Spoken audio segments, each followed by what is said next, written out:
এই সংসারে আপনার সব থেকে বড় বন্ধু কে? কেউ বলবেন ছোটবেলার বন্ধুরা, কেউ বলবেন মাতা পিতা, কেউ বলবেন ঈশ্বর। এবারে বলুন যে এই সংসারে আপনার সব থেকে বড় শত্রু কে? কেউ বলবে আপনার বিরোধী, সেই ব্যক্তি যে আপনাকে হিংসে করে, বা আপনার নিজের অহংকার। আমি বলবো যে এই সংসারে আপনার সব থেকে বড় বন্ধু হলো আপনার নিজের মন। এই চঞ্চল মনকে যদি আপনি নিয়ন্ত্রণ করতে শিখতে পারেন, তাহলে এর থেকে বড় বন্ধু এই সংসারে আপনি কোথাও পাবেন না। সেখানেই যদি এই মন আপনাকে বশ করে ফেলে, তাহলে সংসারে এর থেকে বড় শত্রুও আপনি কোথাও পাবেন না। প্রথমে এই মনকে নিয়ন্ত্রণ করতে শিখে যান, আর তখন এই মন প্রসন্ন হয়ে বলবে, মনুষ্য জীবনের সব থেকে বেশি গুরুত্বপূর্ণ বিষয় হল মনের একাগ্রতা। এই সংসারের যে কটি মহান কার্য সম্পাদন হয়েছে তা হল মনের এই একাগ্রতার একমাত্র ফল। আপনি অবশ্যই দেখে থাকবেন, অনেক ছোট বড় নদী যা বয়ে চলে তাদের সামনে একটা বাঁধ নির্মাণ করা হয় সেই সব নদীর জল সঞ্চয় করতে। বাঁধ হয়ে গেলে প্রয়োজন মতো বা মনের ইচ্ছে মতো তাকে ব্যবহার করা সম্ভব। এবার এটাই আমাদের মনের সাথেও সম্ভব। আমাদের মনের একাগ্রতা আজকের দিনে দাঁড়িয়ে বিভিন্ন ধরনের বিকার, ক্রীড়া এবং ভোগের মধ্যে ভাগ হয়ে গেছে। একে একত্রিত করতে হবে, একটা বাঁধ নির্মাণ করতে হবে। শুধু এটাই করতে হবে, যেটা উচিত কর্ম সেটাই করুন, যেটা অনুচিত কর্ম সেটা করা থেকে নিজেকে বিরত এটাই করতে হবে। যেটা উচিত কর্ম সেটাই করুন, যেটা অনুচিত কর্ম সেটা করা থেকে নিজেকে বিরত রাখুন। ব্যাস, এই কাজটাই আপনি করতে থাকুন, করতে থাকুন। মনের মধ্যে একাগ্রতার বাঁধ নির্মাণ করুন। আর একবার যদি তা নির্মাণ হয়ে যায়, তাহলে যখন চাইবেন, যেখানে চাইবেন, যতটা চাইবেন একাগ্রতা প্রয়োগ করতে পারবেন। আর একবার যদি আপনি এটা শিখে যান, তাহলে এই সংসারকে বদলে ফেলার মতো কাজ আপনি করতে পারবেন, সমাজকে শোধরাবার মতো কাজ করতে পারবেন। তাহলে এই মনকে একাগ্র করুন আর আমার সাথে ভালোবেসে বলুন, রাধা রাধা। আমরা সবাই ফল খাই, কিন্তু আমাদের সেই ফলই প্রিয় হয় যে পরিপক্ক হয়ে ওঠে, যেটা নম্র হয়, আর যে ফল অনেক বেশি মিষ্টি আর সুস্বাদু হয়ে থাকে, যাদের রঙে পাহাড় দেখা যায়।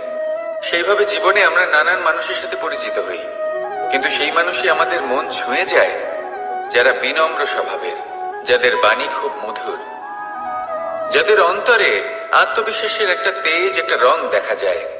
এবার এমন ব্যক্তি আমরা কি করে হব?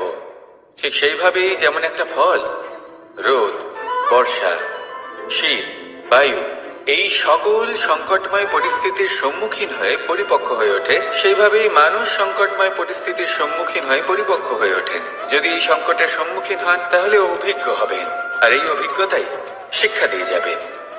এই অভিজ্ঞতা আমাদের শিখিয়ে দেয় যে আমাদের বিনম্র থাকতে হবে। অহংকার করে কোনো লাভ নেই।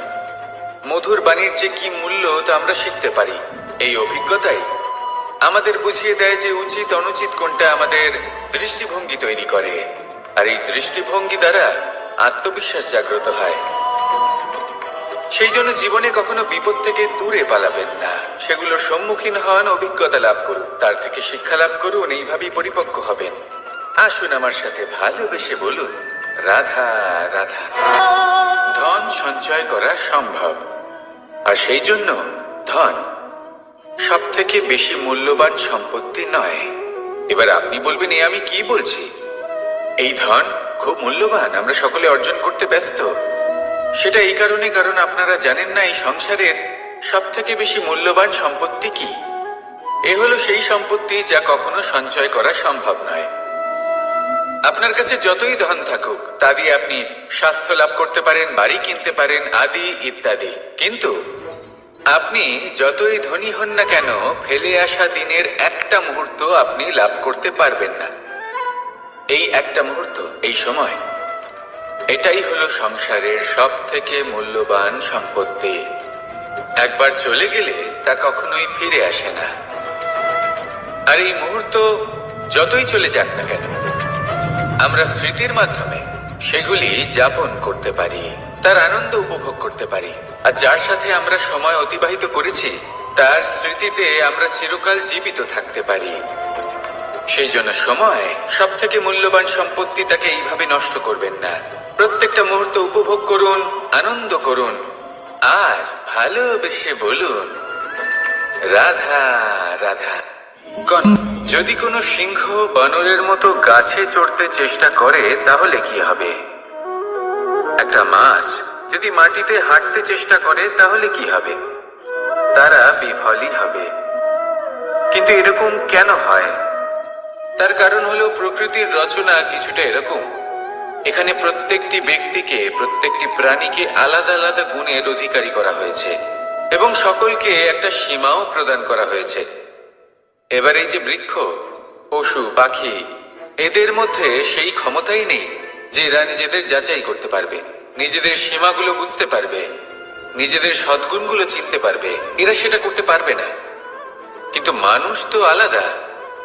মানুষের কাছে সেই বিশেষ শক্তি আছে যে তারা পূর্ণরূপে নিজেদের যাচাই করতে পারবে, নিজেকে পূর্ণরূপে বুঝতে পারবে, নিজের দোষ, নিজের অপগুণ, নিজের সদ্গুণ, নিজেদের সীমাগুলো তারা বুঝতে পারবে। আর এটা অত্যন্ত গুরুত্বপূর্ণ। কথায় আছে যে যদি সাফল্য লাভ করতে হয় তাহলে নিজেকে যাচাই করে নিতে হবে। তাই নিজেকে যাচাই করুন, নিজের সাথে পরিচিত হয়ে যান এবং জীবনে কর্ম করতে থাকুন। সাফল্যের শিখরে অবশ্যই পৌঁছে যাবেন। আর ওখানে যদি যান তাহলে এই মন প্রসন্ন হয়ে অবশ্যই বলবে রাধা রাধা। বনের মধ্যে যদি আপনি কোনো বিষাক্ত সাপ দেখেন তাহলে কি করবেন? আপনি তখনই তার থেকে দূরে পালাতে চেষ্টা করবেন। আর এটা কেন করবেন? নিজের রক্ষার্থে। এই কথা আমি নয় মেনে নিলাম, কিন্তু নিজের জীবনে এটা করেন না কেন? আপনি যেখানেই যান, যে স্থানেই যান না কেন, প্রত্যেক সময়, প্রত্যেক মুহূর্তে এমন বিষাক্ত সাপ আপনি অবশ্যই খুঁজে পাবেন। আর সেই সাপ নয় যাদের আপনি বনে খুঁজে পাবেন, এরা হলো সেই সাপ যা আপনাকে পাপ করতে বাধ্য করবে। আপনার অন্তরের বাসনা, ক্রোধ, অহংকার, লোভ, ঈর্ষা এদের বৃদ্ধি ঘটাবে। দেখুন, বনের এই সাপ আপনাকে একবার ছেড়ে দিতেও পারে, ছোবল নাও মারতে পারে, কিন্তু এই যে পাপরূপী সাপ আছে তা অবশ্যই ছোবল মারবে। কর্ম যদি করেন তাহলে অবশ্যই ফল পাবেন। সেই জন্য যখনই কোথাও যাবেন, যদি এমন কাউকে দেখেন, যদি এমন কিছু দেখেন যে আপনাকে পাপ করতে বাধ্য করছে, তাহলে সেই মুহূর্তে সেখান থেকে পালিয়ে যান। যেমন বনের সাপ দেখে আপনি পালাতে থাকেন। সৎকর্মের রক্ষা অত্যন্ত আবশ্যক। আসুন আর আমার সাথে ভালোবেসে বলুন রাধা রাধা। কি সুন্দর একটা শব্দ। এর অনেকগুলো রূপ রয়েছে, অনেকগুলো অর্থও রয়েছে। প্রথম অর্থ হলো স্বর্ণ, অর্থাৎ সম্পত্তি। দ্বিতীয় অর্থ ধুতুরা, অর্থাৎ গাছের ছোট একটা বীজ যা কিনা অত্যন্ত শক্তিশালী হয়। যদি বেশি মাত্রায় এর প্রয়োগ করা হয় তাহলে এটা বিষময় হয়ে উঠতে পারে। এই হলো সেই ধুতুরা যার প্রয়োগ মহাদেবের পুজোতে করা হয়। এবার প্রশ্ন হলো এটাই যে এই স্বর্ণ এবং এই ধুতুরার মধ্যে মিল কি রয়েছে?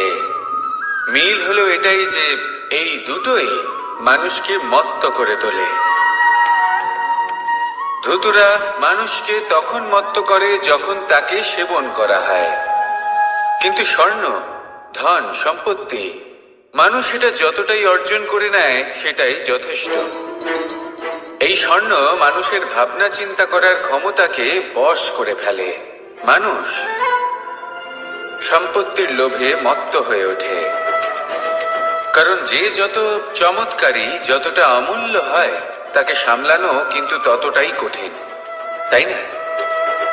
তাই মনে রাখবেন, ধন, স্বর্ণ, সম্পত্তি এগুলো ধুতুরার থেকেও অনেক বেশি বিষাক্ত হতে পারে।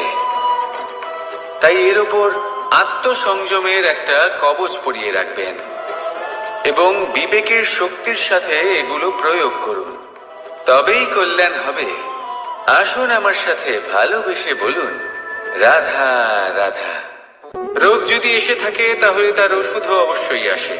সমস্যা যদি আসে তাহলে সেই সমস্যার সমাধানও নিজে থেকেই আমাদের কাছে চলেই আসে। এই সংসার, এই জীবনের শুধুমাত্র একটাই নিয়ম আছে, আর তা হলো এটাই, এই সংসার হলো একটা চক্রের মতো। এতে শাশ্বত বলে কিছু নেই, নিত্য বলে কিছু নেই। আর যা কিছুই রয়েছে সব বদলাতে চলেছে।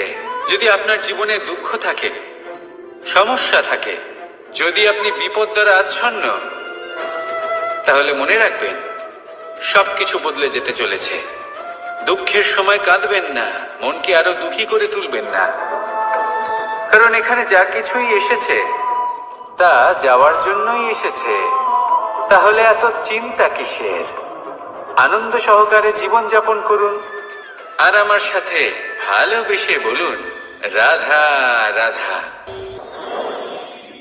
মানুষের জীবনে তিনটি গুণ অত্যন্ত প্রয়োজনীয়: শ্রদ্ধা, বিনম্রতা, যোগ্যতা। যদি জ্ঞান লাভ করতে চান তাহলে শ্রদ্ধার প্রয়োজন, যদি মান লাভ করতে চান তাহলে স্বভাবে বিনম্র হওয়া প্রয়োজন, আর যদি মনোবাঞ্ছিত স্থান লাভ করতে চান তাহলে যোগ্যতার প্রয়োজন। বিষয়টা সহজ। শ্রদ্ধা আপনাকে জ্ঞান দেবে, নম্রতা আপনাকে মান, আর যোগ্যতা উচিত স্থান দেবে। কিন্তু যদি আপনি এই তিনটি গুণ সম্মিলিত করেন তাহলে এমন কিছু লাভ করবেন যা এই সব কিছুর থেকে অনেক ঊর্ধ্বে: সম্মান। আর এ হলো সেই সম্মান যা প্রত্যেক মানুষের নিজের জীবনে লাভ করতে চেষ্টা করা উচিত, কারণ এই হলো সেই সম্মান যার কারণে আপনি চলে যাওয়ার পরেও এই সংসার আপনাকে ভালোবাসবে আর মনে রাখবে। আসুন আমার সাথে ভালোবেসে বলুন, রাধা রাধা।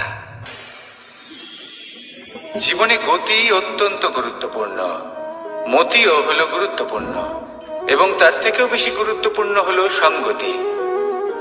একটা জলের ফোঁটা, তার মধ্যে গতি থাকে, প্রকৃতির মধ্যে তা লাভ করার ইচ্ছে নিহিত থাকে, কিন্তু এই যে সঙ্গতি তা নির্ধারিত করে যে এই জলের ফোঁটা ঝিনুকের মুখে পড়ে মুক্ততে পরিণত হবে নাকি বিষাক্ত সাপের মুখে পড়ে বিষে পরিণত হবে। এবার দেখুন, এই জঞ্জাল স্বর্ণকারের দোকানের সামনেও থাকে এবং জঞ্জাল একজন ব্যবসাদারের দোকানেও থাকে, কিন্তু জঞ্জাল যা স্বর্ণকারের দোকানে থাকে তা ব্যবসাদারের দোকানের জঞ্জালের থেকে অনেক বেশি মূল্যবান, কারণ তার মধ্যে সোনার কণার সঙ্গতি থাকে। সেই জন্য জীবনে সঙ্গতির উপর বিশেষ গুরুত্ব দেবেন। যেমন সঙ্গতি তেমনই আপনি হবেন। আসুন আমার সাথে ভালোবেসে বলুন, রাধা রাধা। প্রত্যেক প্রাণী ভালোভাবে জীবন যাপন করতে চান, এটা তাদের স্বভাবে আছে এবং ভাবাটা অনুচিত নয়। কিন্তু একটা ভালো জীবনের গুরুত্বপূর্ণ অংশ কোনটা? বসবাসের স্থান, সেই স্থান যেখানে আমরা জীবন অতিবাহিত করি। এবার মানুষ ভাবতে পারেন যে একটা ভালো বাসস্থানের অর্থ কি? সেই স্থান যেখানে সহজে জল পাওয়া যায়, যেখানে শুদ্ধ বায়ু পাওয়া যায়, যেখানে আনাজ উৎপন্ন হয়। এটা জীবনযাপনের জন্য পর্যাপ্ত বটে, কিন্তু ভালো জীবন যাপনের জন্য আরো একটা কথা আপনাকে বুঝতে হবে। সাধু, জ্ঞানী, পণ্ডিত ব্যক্তি, এই সকল মহাপুরুষ, এনাদের যে বাসস্থান তা অত্যন্ত বিশেষ হয়। এখানে এক ধরনের বিশেষ ইতিবাচক শক্তি থাকে, এমন একটা স্থান যেখানে দেবতারাও বিচরণ করেন। জীবন আমরা সবাই যাপন করি, কিন্তু জীবনের উদ্দেশ্য শুধুমাত্র জীবন যাপন করা নয়। জীবনের উদ্দেশ্য হলো মুক্তি লাভ করা। আর এই সকল সাধু, জ্ঞানী, পণ্ডিত ব্যক্তি, এই সকল মহাপুরুষ আপনাকে মুক্তির পথে নিয়ে যেতে পারেন, কারণ এরা হলেন সেই মহাপুরুষ যারা নিজেদের অন্তরের বিকার, অহংকার, ক্রোধ, বিদ্বেষ, এই সকল দোষগুলিকে ত্যাগ করেছেন, এদের উপর বিজয় লাভ করেছেন। এমনই একজন ব্যক্তি আপনাকে মুক্তির পথে নিয়ে যেতে পারে।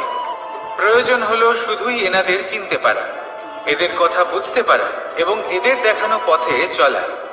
যদি আপনি এটা করতে পারেন তাহলে এই মন, প্রফুল্ল হয়ে বলবে, রাধা। এই শুকনো পাতাটিকে দেখুন, নিষ্প্রাণ হয়ে পড়েছে। একটা গাছের ডালে ছিল, সেই গাছ ওর লালন পালন করত। যখন যখন বাতাস বইত, এই পাতায় কম্পন দেখা দিত, মনকে প্রফুল্ল করে তুলত। কোনো একদিন এই পাতা গাছের ডাল থেকে ঝরে পড়ে গেল। নিঃসন্দেহে ও নিজের স্বাধীনতা পেল, কিন্তু আস্তে আস্তে শুকিয়ে গেল, নিষ্প্রাণ হয়ে গেল। দেখুন, আমি এই কথা বলছি না যে স্বাধীনতা অনুচিত, কখনোই না। কিন্তু যে কোনো পরিস্থিতিতে স্বাধীন হতে চাওয়া এটা নিশ্চিতরূপে অনুচিত। আমরা যদি আমাদের জীবনে পরিবারের গুরুত্ব ভেবে দেখি, তাহলে এই পরিবারে যতই মতভেদ থাকুক না কেন, যতই মনোমালিন্য থাকুক না কেন, যতই বিবাদ থাকুক না কেন, এই সব মিটিয়ে নেওয়া অত্যন্ত প্রয়োজনীয়। সেই সবকিছু সমাপ্ত করা অত্যন্ত প্রয়োজনীয়। কখনো এই পরিবারকে ভাঙতে দেবেন না, কখনো এই পরিবার থেকে দূরে চলে যাবেন না। এই পরিবার হলো আমাদের জীবনের একটা অমূল্য সম্পদ, অমূল্য এক আশ্রয়, যা এই সংসারে হয়তো কোথাও আপনি পাবেন না। তাই একে আগলে রাখুন। পরিবার সেই গাছ। আসুন আমার সাথে ভালোবেসে বলুন, আর সেই গাছ। আসুন আমার সাথে ভালোবেসে বলুন, রাধা রাধা। অনেক সময় আমরা জীবনে অনেক মানুষকে এমন বলতে শুনে থাকি যে আমি অসফল হয়েছি কারণ আমার সময় ভালো যাচ্ছিল না। আমি এই জিনিসটা লাভ করতে চাইছিলাম কিন্তু করতে পারলাম না কারণ আমার সময়টা ভালো যাচ্ছিল না। আমি আমার জীবনে ওই মহান কাজটা করতে চাইছিলাম কিন্তু করতে পারলাম না। কেন? কারণ আমার সময়টা ভালো যাচ্ছিল না। কিন্তু যে মুহূর্তে ভালো সময় আমার জীবনে আসবে, আমি সব কিছু প্রাপ্ত করব। এমন প্রায় প্রত্যেকেই বলেন। আসুন একটা কথা বোঝা যাক। একজন মালিকে দেখুন, সে প্রত্যেক দিন গাছের সেবা করে, তাকে জল দেয়, তার যত্ন আত্তি করে। কেন? প্রত্যেক দিন সেই গাছ ফল দেয় না। সঠিক সময় এলে তবেই সেই গাছ ফল দেয়, কিন্তু প্রত্যেক দিন মালি তার সেবা করে, তাকে যত্ন করে। শুধুমাত্র তখন করে না যখন সেই গাছ ফল দিতে সক্ষম। আর যদি মালি গাছের যত্ন প্রতিদিন না করে, তাহলে হয়তো সেই গাছ ফল দিতেই পারবে না। এটাই হলো আমাদের জন্য একটা শিক্ষা। যখন সময় আমাদের জন্য অপেক্ষা করে না, তখন আপনি সময়ের জন্য কেন অপেক্ষা করছেন? ভালো সময়ের জন্য অপেক্ষা করবেন না। ভালো এবং শুভ কর্ম দ্বারা ভালো সময়কে নিজের কাছে টেনে আনুন। নিরন্তর কর্ম করুন, পরিশ্রম করতে থাকুন। শুভ সময় আপনা থেকেই আপনার কাছে আসবে। আসুন আমার সাথে ভালোবেসে বলুন, রাধা রাধা। একে বালি বলুন, মাটি বলুন বা ধুলো বলুন, এ দিয়ে কত কিছু করা সম্ভব।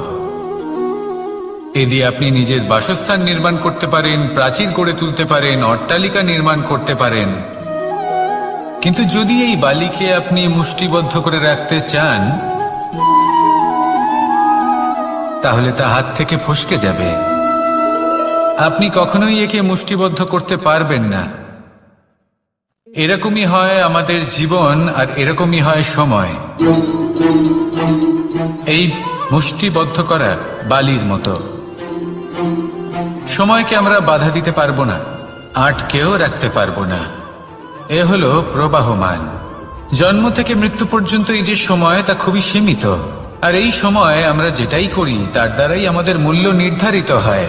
আর এই সংসার থেকে চলে যাওয়ার পরেও এই সংসার এই সব কর্মের জন্যই আমাদের মনে রাখে। তাই যদি আপনি এটা ভাবেন যে আজ যে কর্ম করার ছিল আমি না হয় কাল করে নেব, কাল আমার লক্ষ্যে পৌঁছানোর কথা ছিল আমি পরশু পৌঁছব, না, এই সময় খুব মূল্যবান, একে নষ্ট করবেন না। এই সময়কে সদ্ব্যবহার করুন, মহান হবার পথে অগ্রসর হন। একে যদি মুষ্টিবদ্ধ করে রাখার চেষ্টা করেন, এই সময় থেমে থাকবে না। আসুন আমার সাথে ভালোবেসে বলুন, রাধা রাধা। আমাদের জীবনে অনেক ধরনের ব্যক্তি এসে থাকেন। কেউ কেউ আমাদের সাথে থেকে যান, কেউ আমাদের থেকে দূরে চলে যান। কেউ ভালো মানুষ হন, কেউ খারাপ মানুষ। কিন্তু আমরা সবসময় সেই সময়টাকে নিয়ে দুঃখ প্রকাশ করি যখন আমাদের জীবনে কোনো খারাপ ব্যক্তি প্রবেশ করেন।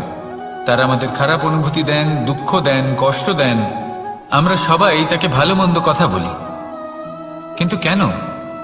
এমন বিভিন্ন ধরনের মানুষ, খারাপ মানুষ, ভালো মানুষ সবার জীবনেই আসেন এবং সকলকেই একটা অমূল্য শিক্ষা দান করে যান। এবার আপনি নিজেই ভেবে দেখুন, জীবনে যখন প্রথমবার আপনি আগুন স্পর্শ করেছিলেন তখন আপনি একটা শিক্ষা লাভ করেছিলেন যে আমাকে আগুনের থেকে একটু দূরে থাকতে হবে। তারপর আস্তে আস্তে আপনি শিখলেন যে কিভাবে এই আগুনকে নিয়ন্ত্রণে রাখতে হবে। তারপর আপনি শিখলেন যে কিভাবে নিজের জীবনে তাকে প্রয়োগ করতে হবে, তা সে অন্ধকারে প্রকাশ লাভ করার জন্য হোক বা খাবার বানানোর জন্য। সেইভাবেই কোনো খারাপ ব্যক্তি যখন আপনার জীবনে আসে কোনো শিক্ষা দিয়ে যান, তার প্রতি কৃতজ্ঞ থাকুন। তার বিষয় খারাপ ভাবার বা খারাপ অনুভূতি নিয়ে থাকার কোনো প্রয়োজন নেই। সেই শিক্ষা লাভ করুন। সংসারে আমাদের জীবনে যখন কোনো সুখ বা দুঃখ আসে তার জন্য আমরা কাউকে না কাউকে অবশ্যই দায়ী করে থাকি, তাই না? এই ব্যক্তি আমাদের সাথে এরকম কাজ করেছেন তাই আমার সাথে এমন হলো। ওই ব্যক্তি যদি এমনটা না করতেন তাহলে আজ আমি ওই স্থানে পৌঁছতে পারতাম। সবই আপনার দৃষ্টিভঙ্গির উপর নির্ভরশীল। আর যদি আপনার দৃষ্টিভঙ্গি এমন হয় তাহলে তা অনুচিত। সত্যি কথা বলতে এই সংসারে ভিন্ন ভিন্ন ধরনের মানুষ আছে। এটা আপনার উপর নির্ভর করছে কিভাবে তাদের স্বাগত জানাবেন। একবার ভাবুন, আমি আমার দুটো হাত সামনে নিয়ে এলাম, দুটো মুঠো খুলে দিলাম। দুই প্রকারের মানুষ আসবেন, কিছু না কিছু দিয়ে যাবেন। এই মুঠো যদি আমি বন্ধ করে দিই তাহলে না কেউ আমাকে কিছু দিতে পারবে, না আমার কিছু যাবে আসবে। নিশ্চয়ই বুঝতে পারছেন এই দুই ধরনের ব্যক্তি কারা এবং তারা কি দিয়ে যান। আমি যদি নিজের মুঠো খুলে দিই তাহলে কিছু ভালো মানুষ আসবেন, আমাকে আনন্দ, সন্তুষ্টি, জ্ঞান প্রদান করে যাবেন, ভালো অভিজ্ঞতা দিয়ে যাবেন। কোনো খারাপ ব্যক্তি যদি আসেন তাহলে তিনিও খারাপ অভিজ্ঞতা দেবেন, যার থেকে আমি শিক্ষা লাভ করব। এই সব কিছু আমি লাভ করতে পারি। মুঠো যদি বন্ধ করে রাখি তাহলে আমি কিছুই পাবো না। দেখুন, এই সংসারে প্রত্যেকের জীবনে এরকম। প্রত্যেকের জীবনে সবকিছুই আছে, ভালো খারাপ দুই মানুষই আছে। ভালো অভিজ্ঞতা আছে, খারাপ অভিজ্ঞতা আছে। নির্ভর করছে আপনার উপর যে আপনি কি করবেন, এনাদের স্বাগত কিভাবে জানাবেন, কার থেকে কি বুঝবেন, কি শিখতে পারবেন, আর কোন দৃষ্টিভঙ্গি নিয়ে অগ্রসর হবেন। এটাই নির্ধারণ করবে যে আপনার জীবন কেমন হবে। আসুন আমার সাথে ভালোবেসে বলুন, রাধা রাধা। জীবনে যখন কোনো ব্যক্তি নিজের লক্ষ্য প্রাপ্তির জন্য নিরন্তর পরিশ্রম করতে থাকেন, চেষ্টা করতে থাকেন, তখন তিনি কষ্ট অনুভব করেন। কখনো শারীরিক কষ্ট, কখনো মানসিক কষ্ট। এবার উনি এটা ভাবতে থাকেন যে আমি কি উচিত করছি নাকি অনুচিত করছি। কারণ অন্যদিকে এমন একজন ব্যক্তিও আছেন যিনি একদমই পরিশ্রম, চেষ্টা করছেন না। তিনি মদিরা পান করেন, বিলাসিতায় জীবন কাটান, অলস প্রকৃতির হয়ে ওঠেন, নিদ্রাতে বিলীন হয়ে থাকেন আর ভাবেন যে তিনি সুখ লাভ করছেন। কিন্তু এরকম কেন হয়? কারণ যখন আমরা সৎ পথে থাকি, উচিত পথে চলি, লক্ষ্য প্রাপ্ত করার জন্য চেষ্টা করতে থাকি, তখন আমাদের ভেতরে থাকা নেতিবাচক শক্তি এবং পাপ এই দেহকে ত্যাগ করে দেয়। আর এই অনুভূতিটাই আমাদের দুঃখের অনুভূতি দেয়, কষ্ট দেয়। এবার সেখানে যদি আমরা কুপথে চলি, অনুচিত পথে চলতে থাকি, তাহলে আমাদের ভেতরে থাকা পুণ্য এবং ধনাত্মক শক্তি আমাদের দেহ ত্যাগ করে দেয়। আর এই অনুভূতির কারণেই আমরা সুখ অনুভব করি। কিন্তু কখনো ভাববেন যে এই সুখ বেশি সময় পর্যন্ত থাকে না। সেই জন্য সবসময় মনে রাখবেন, যদি আপনি জানেন যে এটাই আপনার লক্ষ্য, এটাই উচিত পথ, শুভ পথ, তাতে নিরন্তরভাবে এগিয়ে যেতে চেষ্টা করতে থাকুন। এই কষ্ট আপনাকে সুখের পরাকাষ্ঠায় কখন পৌঁছে দেবে তা আপনি জানতেই পারবেন না। আসুন আমার সাথে ভালোবেসে বলুন, রাধা রাধা। প্রত্যেক মানুষ নিজের জীবনে হীরক তথা হীরে এবং দর্পণ এই দুই দেখেছেন। এই দুই হলো সাদা এবং এরা দুজনেই আলোর প্রতিফলন ঘটায় এবং এরা দুজনেই উজ্জ্বল হয়ে ওঠে। আপনি হয়তো মনে মনে ভাবছেন যে এটা কি ধরনের তুলনা করছি। একটা হীরে তো রত্ন, তার মূল্য দর্পণের থেকে অনেক গুণ বেশি। কিন্তু হীরে থাকাতে দর্পণের মূল্য কিন্তু কোনো অংশে কমে যায় না, তাই না? মানুষ যখন হীরে নিজের হাতে নেয় তখন সবার আগে কি খোঁজে? দর্পণ, যাতে তার মধ্যে দিয়ে দেখে সে বুঝতে পারে যে সেই হীরে আদৌ তার শোভাবর্ধন করছে কিনা, তাকে ভালো দেখাচ্ছে কিনা, প্রসাধনের জন্য সেটা ব্যবহার করা ঠিক হবে কিনা। অর্থাৎ হীরের উপস্থিতিতে দর্পণের গুরুত্ব কম হলো না, দর্পণের কারণে হীরের মূল্য বোঝা গেল। আমাদের জীবনেও ঠিক এরকমই ঘটে। আপনারা যদি সংসারে নিজের আশেপাশে দেখেন, এমন অনেক মানুষ দেখতে পাবেন যারা নিজেদের ক্ষেত্রে মহান স্থানে পৌঁছেছেন, নিপুণ এবং শ্রেষ্ঠ হয়েছেন। আর তাদের মধ্যে আপনার নিজের মনে হয় যেন আপনি হলেন দর্পণ। নিজেকে ছোট মনে করবেন না। আপনার মূল্য কম হচ্ছে না, আপনার নিজস্ব মূল্য আছে। আর যদি আপনার অস্তিত্ব না থাকে তাহলে ওনাদের অস্তিত্বের মূল্য সংসার বুঝতেই পারবে না। জীবনে সবসময় চেষ্টা করবেন যাতে আপনি আরো বেশি শ্রেষ্ঠ হয়ে উঠতে পারেন। আপনি নিজে যে স্থানে আছেন সেটাকে ছোট মনে করবেন না, তারও নিজস্ব একটা মূল্য আছে। যদি আপনি হীরে হয়ে থাকেন তাহলে অহংকার করবেন না, যদি আপনি দর্পণ হয়ে থাকেন তাহলে নিজেকে ছোট মনে করবেন না। আসুন আর আমার সাথে ভালোবেসে বলুন, রাধা রাধা। মানুষ জন্মগ্রহণ করে, তার সাথে ভয়েরও জন্ম হয়। ছোটবেলা থেকেই আমাদের মনে কোনো না কোনো প্রকারের ভয় থেকেই যায়। কেউ এই বিষয়ে ভয় পায় যে তার কোনো বস্তু তার থেকে দূরে চলে যাবে, কেউ এই বিষয়ে ভয় পায় যে আমি নিজেকে হারিয়ে ফেলব, কেউ এই ভেবে ভয় পায় যে আমার প্রিয়জনেরা তারা যেন আমার থেকে দূরে না চলে যায়, কেউ এই ভেবে ভয় পায় যে আমরা যেন পথ না হারিয়ে ফেলি, আদি ইত্যাদি। কিন্তু সত্যি কথা বলতে ভেবে দেখুন, এই ভয় বাস্তবে কি? শুধুই একটা মনস্থিতি, আর কিছুই নয়। যা কিছু আপনি জীবনে পেয়েছেন তা একদিন আপনাকে হারাতে হবে। এই জীবন হলো আপনারই, কিন্তু তাও একদিন সমাপ্ত হবে। তাই ভয় পেয়ে কি লাভ? এই ভয় শুধু আপনাকে জীবন যাপন করা থেকে বাধা দিচ্ছে, আর কিচ্ছু নয়। পথ হারিয়ে ফেললেই বুঝতে পারবেন যে নতুন পথ কিভাবে বানাতে হয়। কিছু মানুষকে জীবন থেকে হারালে তবেই আপনি বুঝবেন যে আপনার আপনজনকে। এই ভয়ের কারণে ভীত হয়ে থাকবেন না। এই তারা নক্ষত্র অন্ধকারের অভাবে গুরুত্ব হারায়। শিবকেও মহাদেব হওয়ার জন্য বিষপান করতে হয়েছিল। প্রত্যেক পরিস্থিতি, প্রত্যেক সাফল্য আপনার পরীক্ষা নেবে, তাতে উত্তীর্ণ হওয়া হলো আপনার কর্ম। যখনই আপনি ভয় পাবেন বা সংকটের সম্মুখীন হবেন, তখন সাহসের সাথে তার সম্মুখীন হন। মনে রাখবেন, যে সম্মুখীন হতে জানে সাফল্য তার সাথে সবসময় থাকে। আসুন আর আমার সাথে ভালোবেসে বলুন, রাধা রাধা। এই সংসারে সব থেকে বেশি কোমল বস্তু হলো রেশম। এই রেশম এতটাই কোমল হয় যে এর পুরো একটা থান শুধুমাত্র একটা হাতে ধরা সম্ভব। কখনো ভেবে দেখেছেন এই রেশম কিভাবে হয়? একটি কীট তার লালার দ্বারা উৎপন্ন হয়। এই কীট সেই রেশমকে পাক দিতে থাকে, পাক দিতেই থাকে, আর আস্তে আস্তে তার মধ্যেই জড়িয়ে পড়ে। শেষে ওর এই সুন্দর অমূল্য সৃষ্টি রেশমের এই সুতো, তার নির্মাণ কার্য পূর্ণ হয়। কিন্তু তাতেই ও নিজে বন্দী হয়ে যায়। নিজেরই মায়াজালের এই বন্দী গৃহে নিজেই ফেঁসে যায়।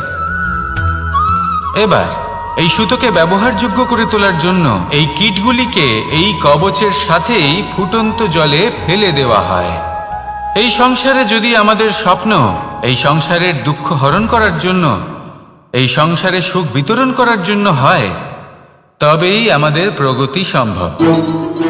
যদি আমাদের এই স্বপ্ন শুধুই আমাদের এবং আমাদের স্বার্থ সিদ্ধির জন্য হয়, তাহলে এই স্বপ্ন আমাদের অন্ধ করে দেবে, আমাদের অন্ধকারের পথে নিয়ে যাবে, আর আমরাও সেই কীটের মতো হয়ে যাব।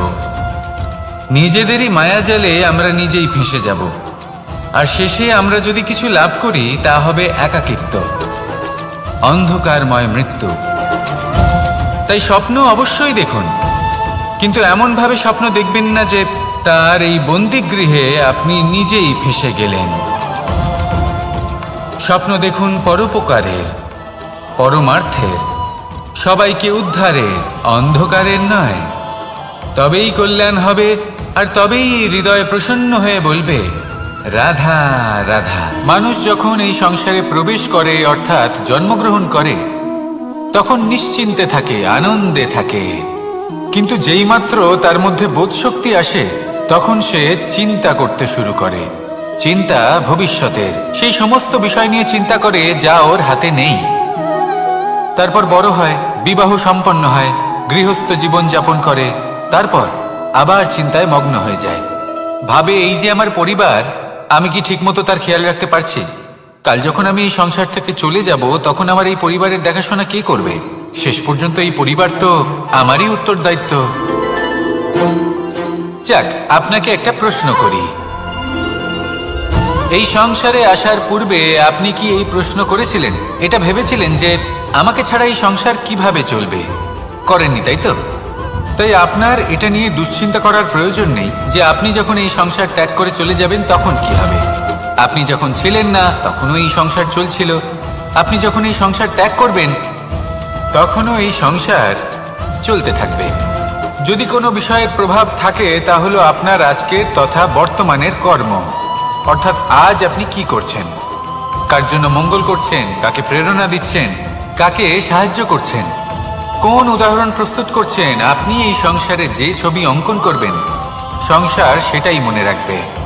তাহলে শুধু সৎকর্ম করুন, মঙ্গল করতে থাকুন, আর আমার সাথে ভালোবেসে বলুন রাধা রাধা। একবার একটা শেয়াল বনে বিচরণ করছিল। ও একটা ছোট্ট শাবক দেখতে পেল। ও ভাবলো আজ একেই আমি খাবার হিসেবে গ্রহণ করব। আশেপাশে দেখলো কেউ দেখছে না, তো কেউ ছিল না, আর সেই শাবকের ওপর আক্রমণ করল, যা হলো একটা ঘোর অপরাধ। বনের নিয়ম অনুসারে আপনি কখনোই শাবকের ওপর আক্রমণ করতে পারেন না। তারপর এই খবরটা যখন রাজা সিংহ জানতে পারলেন, সভার আয়োজন করলেন। কিন্তু সেখানে শেয়াল বলল, আমি তো এরকম কিছু করিনি। কিন্তু যদি আপনি এরকম বলেন, কোনো প্রমাণ দিন, এর কোনো সাক্ষী আছে? তখন রাজা সিংহ পেঁচাকে ডেকে পাঠালেন, যে সেই মুহূর্তে বৃক্ষের শাখার ওপর বসেছিল, সে সব কিছু দেখেছিল। পেঁচা সব সত্যি কথা বলল, আর শেয়ালকে মৃত্যুদণ্ড দেয়া হলো। এবার এই কাহিনী আমি আপনাকে কেন শোনালাম? কারণ মানুষও কখনো কখনো এরকম কর্ম করেন যা শিয়াল করেছে। এটা ভাবেন কেউ দেখছে না, যখন আমি অনুচিত কর্ম করতেই পারি। কিন্তু না, আপনি যাই করুন না কেন, কেউ না কেউ অবশ্যই তা দেখছে। কোনো ব্যক্তি না হলেও কোনো প্রাণী, না হলে কোনো যক্ষ বা দেব বা প্রেত। যদি এনারা কেউ না দেখেন, তাহলে ধরিত্রী মাতা দেখেন, যেখানে দাঁড়িয়ে আপনি সেই কর্ম করছেন, তাই না? তাই একটা কথা সবসময় মনে রাখবেন, কে দেখছেন কে দেখছেন না সেই বিষয়ে ভাবা ছেড়ে দিন। এটা খুব সহজ কথা। আপনি যদি উচিত কর্ম করেন, উচিত ফল পাবেন। যদি অনুচিত কর্ম করেন, তাহলে আপনি অনুচিত ফল অবশ্যই পাবেন। সেই জন্য উচিত পথে চলতে থাকুন, উচিত কর্ম করতে থাকুন, আর আমার সাথে ভালোবেসে বলুন রাধা রাধা। সুখ, দুঃখ এবং শক্তি, এই তিন হলো এই সংসারের ত্রিদেবের মতো।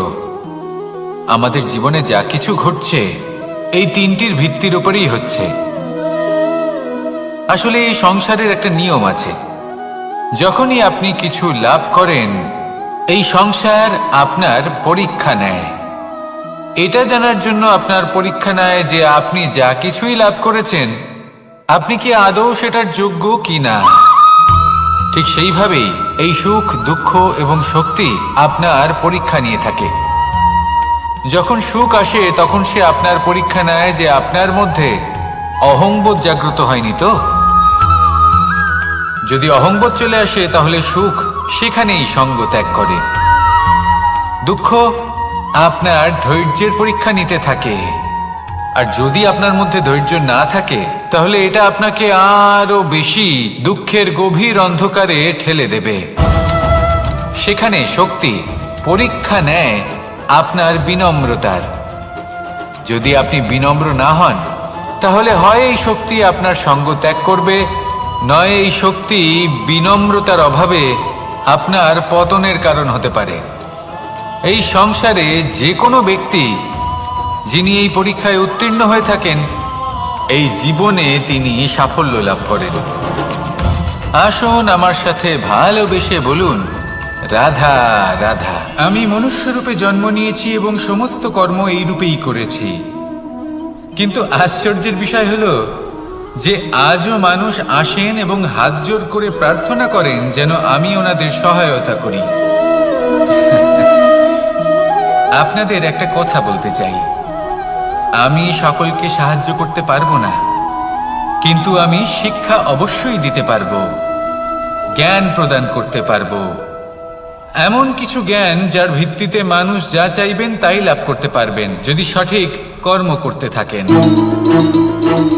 যখন কংসের অসুররা গোকুলে ধ্বংসলীলা চালাচ্ছিলেন তখন আমি কারোর থেকে সাহায্য চাইনি। লক্ষ্য আছে, আপনি অবশ্যই লাভ করবেন। আর এই মন সুপ্রসন্ন হয়ে বলবে, রাধা রাধা। ভোজন এই সংসারে যেই হোক না কেন, কোনো মানুষ হোক, কোনো প্রাণী হোক, কোনো কীট হোক বা কোনো বনস্পতি হোক, প্রত্যেকের জন্য ভোজন অতি আবশ্যক। কারণ ভোজন থেকেই শক্তি পাওয়া যায়, আর সেই শক্তি দিয়েই সংসারের আমাদের জীবনের সমস্ত কার্য করা যায়। এবার এমন এক ধরনের শক্তি হয় যা শীতের ঋতুতে সূর্য থেকে আমরা পেয়ে থাকি, আর আরেক ধরনের উত্তাপ হয় যা দিয়ে ভোজন রান্না করা হয়, সুস্বাদু নানান ধরনের ভোজন। এবার অত্যন্ত গুরুত্বপূর্ণ হলো যে ব্যক্তি সেই ভোজন বানাচ্ছেন তার মানসিক পরিস্থিতি এবং সেই ব্যক্তি যিনি ভোজন গ্রহণ করছেন তার মানসিক অবস্থা। যখনই আপনি ভোজন বানাচ্ছেন তখন ভালোবাসার সাথে কাজটা করুন, ধন্যাত্মক ভাব নিয়ে, সৎ ভাবনার সাথে। কারণ আপনার এই মানসিক স্থিতি শক্তির আকারে সেই খাদ্যের সাথে মিলেমিশে যায়। আর যখনই আপনি ভোজন গ্রহণ করছেন তখন সদ্ভাবনার সাথে, প্রসন্নতার সাথে গ্রহণ করুন, ধন্যাত্মক ভাব নিয়ে। যদি আপনি প্রসন্নতার সাথে রান্না করেন, প্রসন্নতার সাথে খাদ্য গ্রহণ করেন, তাহলে আপনি প্রসন্নই থাকবেন। আর মন সুপ্রসন্ন হয়েই বলবে, রাধা রাধা। দীপাবলি আমাদের সবথেকে বড় উৎসব। শ্রীরাম রাবণকে পরাস্ত করে 14 বছরের বনবাস কাটিয়ে আবার অযোধ্যায় ফিরে এলেন অমাবস্যার রাত্রে। অযোধ্যায় সবাই খুব প্রসন্ন ছিলেন, খুবই উৎসাহিত ছিলেন। অযোধ্যায় সহস্র প্রদীপ প্রজ্বলিত করা হয়েছিল এই উৎসবে। একে আমরা দীপাবলি বলে থাকি। এবার এই বিষয়ে আমরা সকলে জানি। আপনি কি এটা জানেন যে শ্রীরাম বাস্তবে অমাবস্যার এক রাত আগেই অযোধ্যায় পৌঁছে গেছিলেন? সবার সামনে অমাবস্যার রাতে এসেছিলেন। এর কারণ কি? শ্রীরাম প্রমাণ করতে চেয়েছিলেন যে যে কোনো সময়, দিন হোক বা রাত, শুভ বা অশুভ হয় না। শুভ অশুভ কিছু থাকলে তা হলো মানুষের চিন্তা, তার ভাবনা, তার নির্বাচন আর তার কর্ম। নিজেই দেখে নিন, শ্রীরাম শুভ কাজ করে ফিরেছিলেন এবং অমাবস্যার মতো গভীর এক রাত্রিকেও দীপাবলিতে পরিবর্তিত করেছিলেন। এমনটাই যদি আমরা করতে পারি তাহলে? এমন কোনো গৃহে যান যেখানে অসহায় ব্যক্তি রয়েছেন, যা অন্ধকারাচ্ছন্ন, আর সেখানে প্রকাশ প্রজ্বলিত করুন। প্রকাশ সহায়তা, প্রেরণা, আশার। যদি এমন কিছু আমরা করতে পারি তাহলে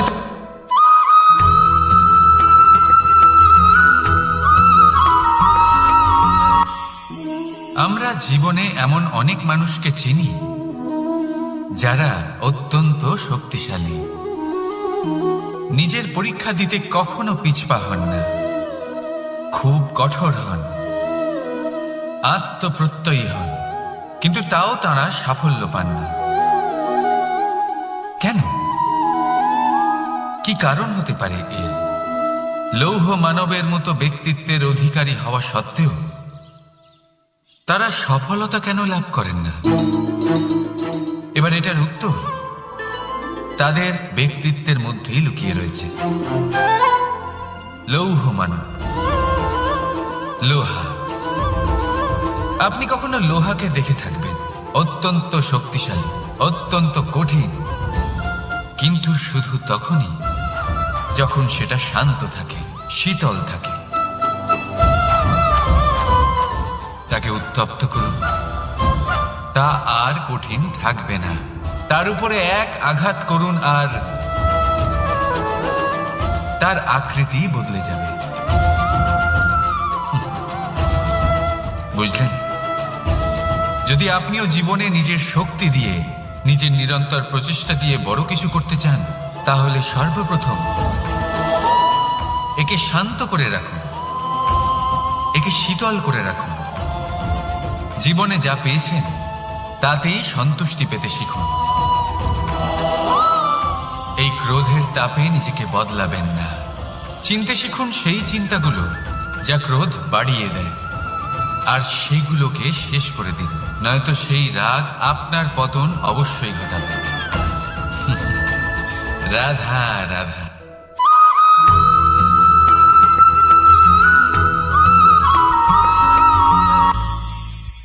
ভবিষ্যৎ। সংসারে এমন কোন ব্যক্তি আছেন যিনি নিজের ভবিষ্যতের বিষয় ভাবেন না? যে কেউ ভাবেন আমার ভবিষ্যৎ কিছু এরকম হবে, আমি ভবিষ্যতে এরকম কিছু একটা করব, এই সুবিধা থাকবে, এই আনন্দ পাবো, ইত্যাদি ইত্যাদি। কিন্তু সত্যি বলি, ভবিষ্যতের থেকে বড় ভণ্ড আর কেউ নেই। ভবিষ্যৎ আপনাকে ছেড়ে চলে যাবে, আপনি জানতেও পারবেন না। ভবিষ্যৎ আপনার থেকে আপনার বর্তমান কেড়ে নেবে। অনেক সময় আমরা ভবিষ্যতের বিষয় ভাবতে থাকি, দুশ্চিন্তা করতে থাকি। ভবিষ্যৎ দিয়ে নিজেকে এতটাই ঘিরে ফেলি যে বর্তমান কি তা ভুলেই যাই, তার বোধই আমাদের থাকে না। ভাবুন, ভবিষ্যৎ কি? ভবিষ্যৎ হলো সেটাই যা এখনো পর্যন্ত ঘটেনি। বর্তমান হলো সেটা যা এখন ঘটছে। তাহলে যা এখনো ঘটেইনি তার বিষয়ে দুশ্চিন্তা করে নিজেকে ব্যতিব্যস্ত কেন করছেন? এই বর্তমান, এটাই হলো গুরুত্বপূর্ণ। এর উপরে সমস্ত ভাবনা কেন্দ্রীভূত করুন। মনে লক্ষ্য অবশ্যই রাখুন, কিন্তু পুরো মনোযোগ শুধু বর্তমানে থাকবে। এই বর্তমানকে যদি সামলে নিতে পারেন, তাহলে আপনার ভবিষ্যৎ এমনি উজ্জ্বল হয়ে উঠবে। তাহলে আসুন আমার সাথে ভালোবেসে বলুন, রাধা রাধা।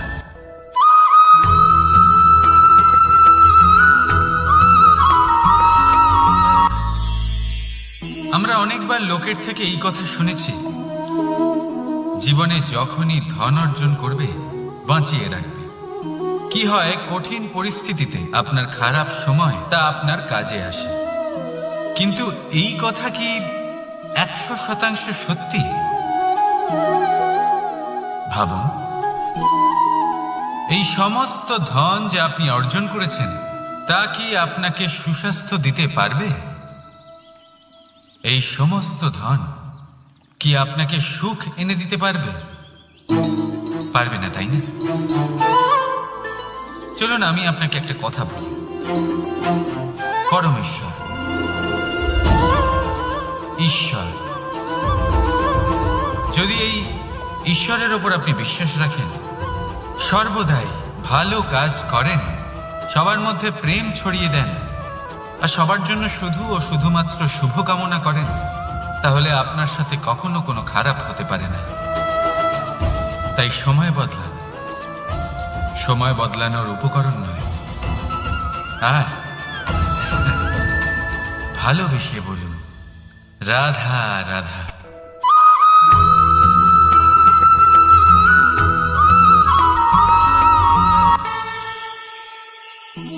একটা সিদ্ধান্ত, এই জীবনে একটা সিদ্ধান্তের গুরুত্ব কি হতে পারে তা কখনো ভেবে দেখেছেন? একটা সিদ্ধান্ত সেই ভিত্তি হতে পারে যা আপনার পুরো জীবনকে বদলে দিতে পারে, এই সমস্ত সংসারকে বদলে দিতে পারে, ভবিষ্যৎ বদলে দিতে পারে। এই সিদ্ধান্ত যে কোন রাস্তা চয়ন করতে হবে, সেই সিদ্ধান্ত যে কখন সামনে এগোতে হবে আর কখন থেমে যেতে হবে, সেই সিদ্ধান্ত যে কখন যুদ্ধ করতে হবে আর কখন নিজেকে পিছু পা হতে হবে। এই সিদ্ধান্ত হলো খুব গুরুত্বপূর্ণ। আর আপনি তো এই সংসারে একা নন, তাই আপনার একটা সিদ্ধান্ত শুধু আপনার জন্যই নয়, সমস্ত সংসারের জন্য গুরুত্বপূর্ণ হতে পারে। এবার এই সিদ্ধান্ত আপনারই হবে। ভাবনা চিন্তা করে নেবেন, সাফল্য পাবেন। রাধা রাধা।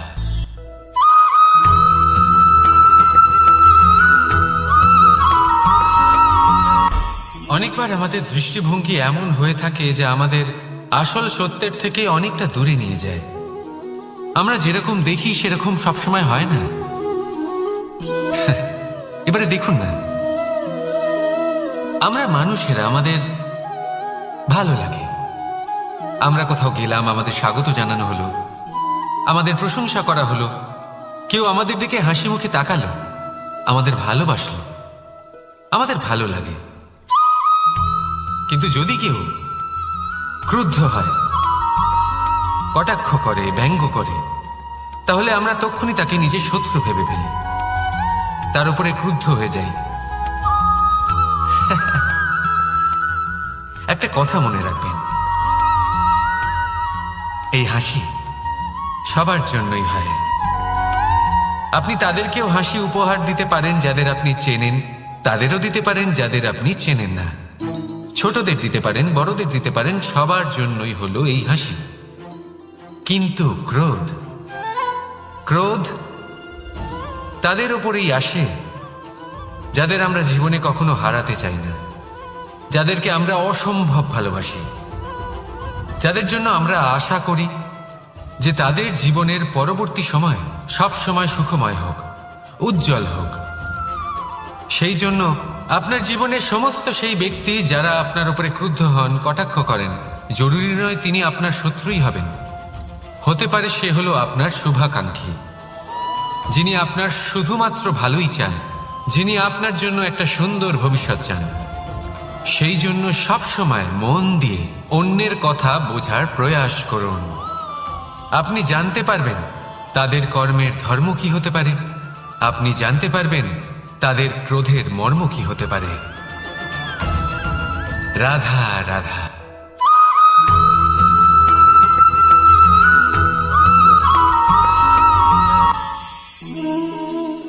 অহংকার এ হলো ছোট একটা শব্দ, কিন্তু এর প্রভাব অত্যন্ত বৃহৎ হয়ে থাকে। আর সব থেকে বড় সমস্যা হলো মানুষ আজ অবধি বুঝতেই পারেনি যে এই অহংকারের বাস্তব রূপ কিরকম। কেউ একে গর্বের নাম দেন, কেউ একে আত্মসম্মানের নাম দিয়ে থাকেন, এবং কোথাও একটা এমন সময় চলে আসে যখন সময় এই অহংকারকে ভেঙে খান খান করে দেয়। আর তখন না গর্ব আপনাকে বাঁচাতে পারে, না আপনার আত্মসম্মান।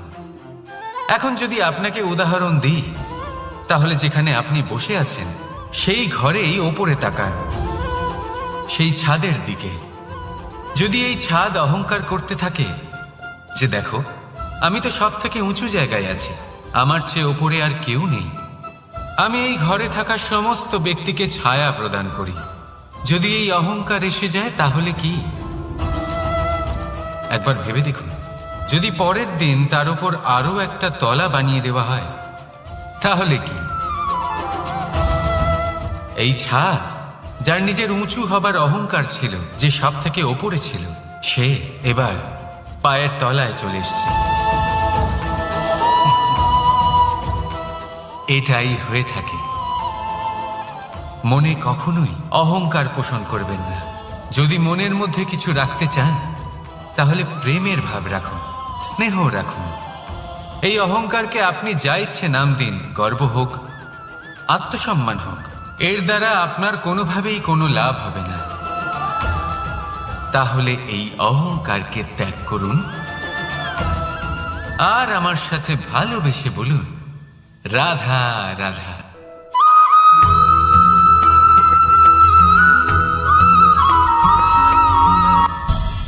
সংসারে অনেক সময় এরকম হয় যে আমরা খুব সমস্যায় থাকি, খুব বিপদের মধ্যে থাকি, আর সেই সমস্ত মানুষ যারা আমাদের কাছের মানুষ, আমাদের আপনজন, তারা আমাদের ত্যাগ করে চলে যান। আমরা এই সময় দুঃখ পাই, নিরাশ হয়ে পড়ি এবং একা একাই সেই সমস্যাকেও কাটিয়ে উঠি। এবার পরিস্থিতি যেমন খুশি হোক না কেন, সেই সব মানুষ যারা এমন সময় আপনাকে ত্যাগ করেছেন তাদের প্রতি ক্রুদ্ধ হওয়া, অভিমান করা, এটা অনুচিত। আমি বলবো তাদের প্রতি কৃতজ্ঞ থাকুন। আমি বলবো তাদের ধন্যবাদ জানান যে তারা এমন সময় আপনার সঙ্গ ত্যাগ করেছেন যখন আপনার তাদের সব থেকে বেশি প্রয়োজন ছিল। কারণ দেখুন, হয় তাদের বিশ্বাস ছিল যে আপনি নিজেই এই বিপদ থেকে বেরিয়ে আসতে পারবেন, বা তাদের ত্যাগ করার জন্য আপনি নিজের উৎসাহ বাড়িয়ে তুললেন, আপনি নিজের শক্তি বাড়ালেন এবং নিজে সেই সমস্যা থেকে বেরিয়ে আসলেন। নিজের খারাপ সময়কে আপনি নিজেই ভালো সময় করে তুললেন। শেষ পর্যন্ত আপনি আরো শক্তিশালী হয়ে উঠলেন, আরো শ্রেষ্ঠ হয়ে উঠলেন। আর এটাই তো আপনার বিজয়, যার কারণ হলো তাদের আপনাকে ত্যাগ করা। তাহলে তাদের ধন্যবাদ জানান আর আমার সাথে ভালোবেসে বলুন, রাধা রাধা।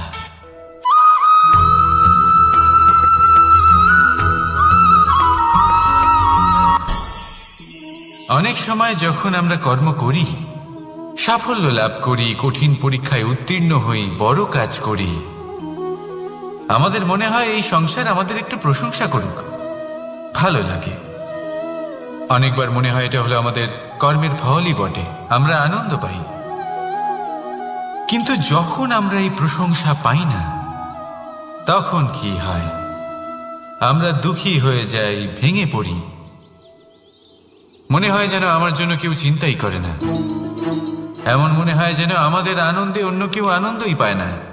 অনেক রকম ভাবনা আসে। কিন্তু আমি আপনাকে একটা প্রশ্ন করতে চাই, আপনি যে কাজই করেন না কেন, যে কর্মই করেন না কেন, তা কি শুধুমাত্র প্রশংসার জন্য করেন? যদি এরকম হয়ে থাকে তাহলে সেই ভাবনা এক্ষুনি ত্যাগ করুন। কারণ এই প্রকৃতি আমাদের অন্য শিক্ষা দেয়।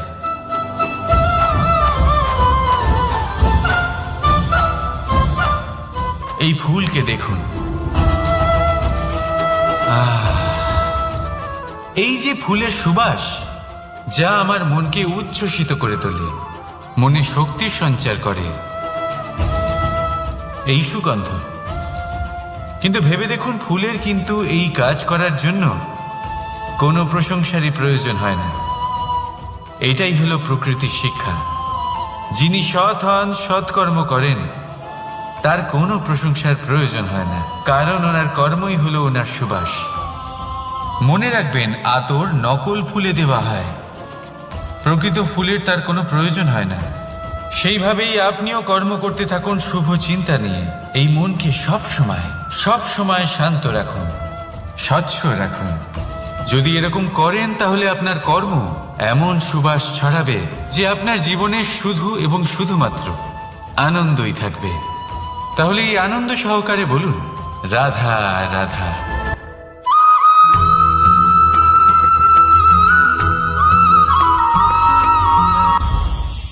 এই সংসারে যখনই কোনো সমস্যা আসে, তখন আমরা আমাদের সব থেকে বড় সম্বলের কাছে আশ্রয় খুঁজি, তা হলো আমাদের বিশ্বাস। এবার প্রশ্ন হলো এটাই যে এই বিশ্বাস কার উপর করা যেতে পারে? পরিবারের উপর, বন্ধুর উপর, নাকি তাদের উপর বিশ্বাস করা উচিত যাদেরকে আমরা কখনো সঙ্গ দিয়েছি? দেখুন, এই সংসারে বিপদের সম্মুখীন হলে কে আপনাকে সাহায্য করবে সেটা নির্বাচন করা আপনার হাতে নেই। সেটা সেই সকল ব্যক্তির উপর নির্ভরশীল যে তারা আপনাকে সাহায্য করবে নাকি করবে না। অর্থাৎ যখনই কোনো বিপদ আসে, সর্বপ্রথম তার সম্মুখীন আমাদের নিজেকেই হতে হয়, আর তার জন্য প্রস্তুত থাকা প্রয়োজনীয়। সেই শক্তি, সেই সাহস অর্জন করা প্রয়োজনীয়। দেখুন, যখনই অন্ধকার আসে তখন সবার আগে কে আপনাকে ত্যাগ করে চলে যায়? আপনার নিজেরই ছায়া। এই অন্ধকারের সম্মুখীন হতে হয় অন্তরের প্রদীপের দ্বারা, অন্তরের আত্মা দ্বারা।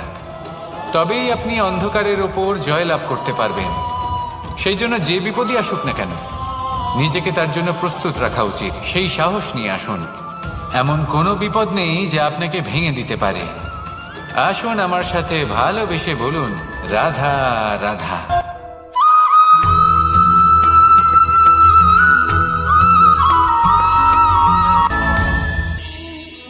এই সংসারে এমন কোনো পর্বত নেই যা এতটাই উঁচু যে মানুষ তার শিখরে পৌঁছতে পারবে না, তাকে অতিক্রম করতে পারবে না। এই সংসারে এমন কোনো সাগর নেই যা কিনা এতটাই গভীর যেখানে মানুষ তার তলদেশে পৌঁছে ফিরে আসতে পারবে না।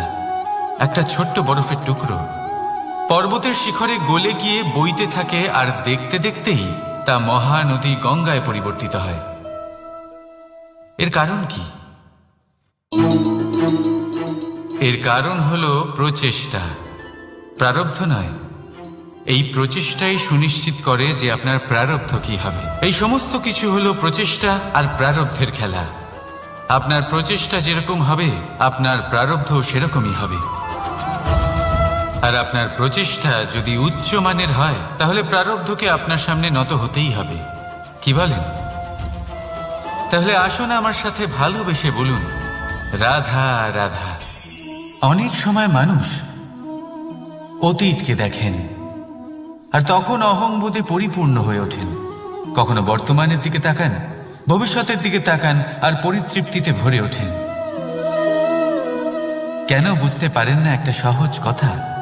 এই যে সৃষ্টি, এই সৃষ্টি হলো একটা বড় চক্র যা বারংবার আপনার কাছে ফিরে আসবেই। কঠিন থেকে কঠিনতর পরীক্ষায় আপনাকে নিযুক্ত করবে, যাতে আপনাকে উত্তীর্ণ হতেই হবে। যা কাল ছিল তা আজ নেই, এটা সবাই জানেন। যা আজ আছে তা হয়তো কাল থাকবে না, এটাও আপনাকে মেনে নিতে হবে, তাও আবার হাসি মুখে। শান্ত থাকতে শিখুন আর কখনো এই মনের মধ্যে অহংকার উৎপন্ন হতে দেবেন না। হতে শিখুন সেই হিমবাহের মতো। হয়তো এই জন্যই এত শীতল থাকে, কারণ ও জানে গতকালও জল রূপে ছিল, আজ বরফ রূপে হয়তো আছে, কিন্তু কাল পুনরায় সে জলেই পরিণত হবে। নিজেকে শান্ত রাখুন। হয়তো আজ আপনি সাফল্যের শিখরে আছেন, হয়তো বা নেই। আপনাকে প্রত্যেক দিন অবশ্যই দেখতে হবে। শুধু নিরন্তর প্রচেষ্টা করতে থাকুন, প্রত্যেক পরিস্থিতির জন্য তৈরি থাকুন, আর একে ভারসাম্যে রাখতে শিখুন। আপনার কাল হোক, আজ হোক বা আগামীকাল, আপনার ভালো দিন হোক বা খারাপ দিন, সব পবিত্র হয়ে যাবে। তাহলে আসুন আর আমার সাথে ভালোবেসে বলুন, রাধা রাধা।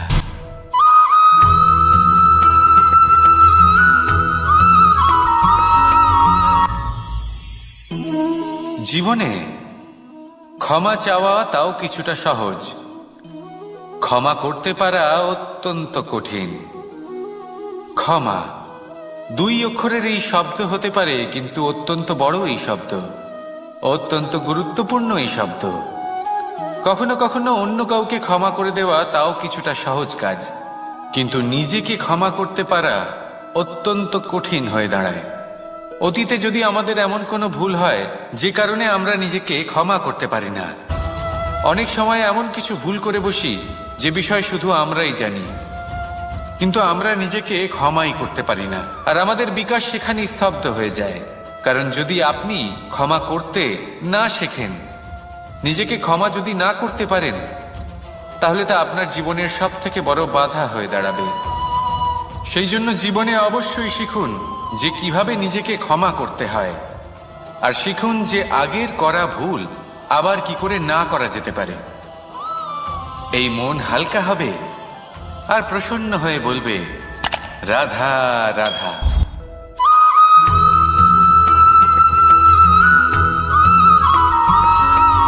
দোল উৎসবে এই সমগ্র সংসার রং নিয়ে খেলা করে, কিন্তু এই রঙের সারমর্ম এই সংসার কি জানে? কখনো দেখেছেন একটা চিন্তিত মুখ শুধুমাত্র রঙের স্পর্শ পেয়ে আনন্দিত হয়ে ওঠে? দোল দোলে আমরা কি করি? পুরাতনকে ত্যাগ করি আর নতুনকে স্বাগত জানাই। শিশিরকে বিদায় জানিয়ে এক নতুন ঋতুকে আগমন জানাই। দুশ্চিন্তা দূর করে আসার নতুন রঙে রঙিন হয়ে ওঠা, নিজেকে আনন্দিত করা, এটাই তো হলো দোল। এবার দোলের একটা ব্যাপার আছে, দুটো রঙে একসাথে রঙিন হওয়া যায় না। একটা রং উঠলে তবেই আরেকটা রং লাগা সম্ভব। আরো একটা প্রশ্নও রয়েছে, কোন রংকে তুলে দিয়ে কোন রং মাখানো যেতে পারে? যদি আপনাকে উদাহরণ দিই, লোভের এই রং, তা যতক্ষণ লেগে থাকবে আনন্দের রং লাগতে পারবে না। যা হয়েছিল দ্বারকাবাসী এবং সামন্তক মণির মধ্যে। ভ্রান্তির রং যতক্ষণ লেগে থাকবে সত্যের রং লাগতে পারবে না, যা হয়েছে রুক্মিণীর সাথে। আর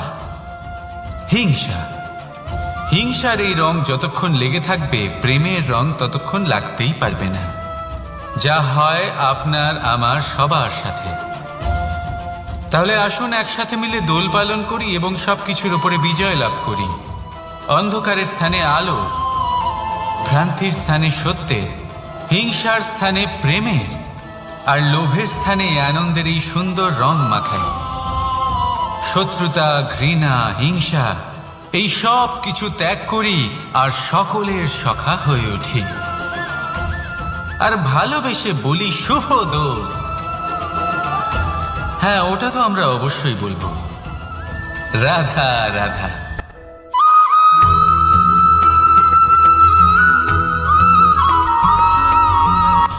আমার কাছে যশোদা মা যেমন, আমার কাছে দেবকী মা যেমন, আমার কাছে ঠিক তেমনই হলেন গোমাতা। এবার ভেবে দেখার বিষয় হলো এটা যে এই সংসারে অসংখ্য প্রাণী আছে। একজন গাইকে একজন মায়ের মর্যাদা কেন দেওয়া হয়? তাহলে এর অনেকগুলো কারণ আছে। এই গাই অর্থাৎ গোমাতা, এনারা হলেন অত্যন্ত শান্ত, শান্তিপ্রিয়, কখনো কারোর কোনো ক্ষতি করতেই পারেন না। গোমাতা যে দুধ নিজের বাছুরকে পান করান সেই দুধই আমাদেরও দেন। সেই দুধ পান করে আমরা শক্তি লাভ করি। এই দুধ থেকে আমরা মাখন, ঘি, পায়েস এইসব সুস্বাদু খাবার লাভ করি। গোমাতার গোবর আমাদের জ্বালানি হিসেবে সাহায্য করে, যার ফলে খুব কম সংখ্যক কাঠ ব্যবহার করা যায় এবং বেশিরভাগ জঙ্গল সুরক্ষিত থাকে। গোমাতার গোমূত্র, সেটাও আমাদের কাছে লাভজনক। এর দ্বারা আমরা অনেক রোগ থেকে মুক্তি লাভ করতে পারি। গোমাতা যখন একটি বাছুরকে জন্ম দেন তখন সেই বড় হয়ে আমাদের ক্ষেত কর্ষণ করে। সেই জন্য গাইকেও জীবনে মায়ের মর্যাদা দেবেন। যতটা সম্ভব তাকে সেবা করুন এবং ভালোবেসে তাকে পালন করুন। এই মন নিজে থেকেই প্রসন্ন হয়ে বলবে রাধা রাধা।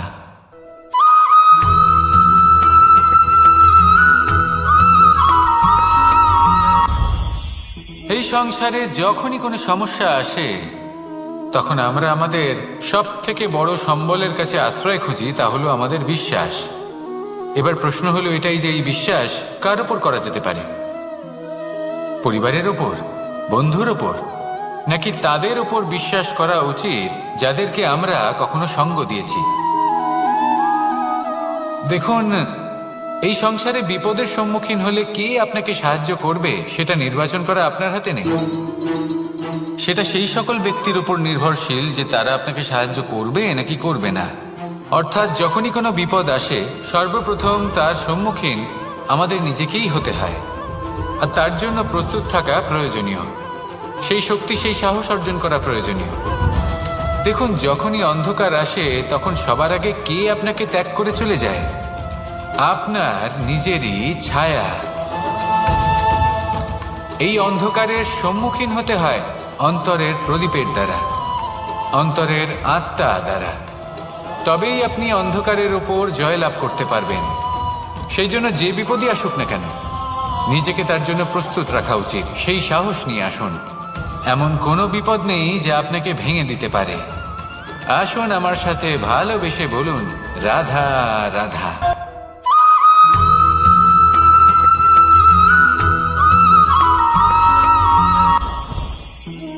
মুঠো হাতের শক্তি বেশি, মুঠো খুললেই তা দুর্বল। তা এমন কি থাকা উচিত এই বন্ধ মুঠোয় যা লাখের সমান?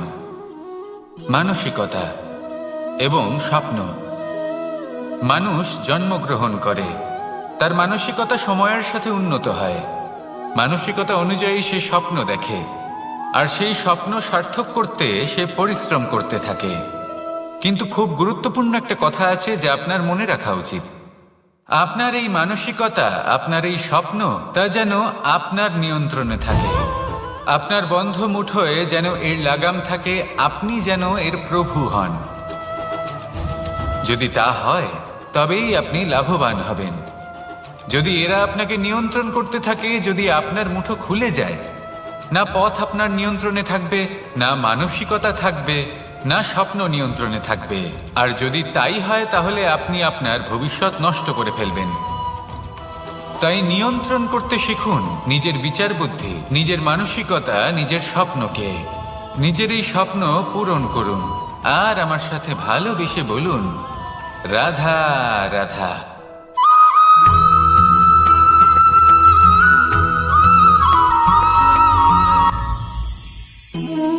জীবনে ক্ষমা চাওয়া তাও কিছুটা সহজ, ক্ষমা করতে পারা অত্যন্ত কঠিন।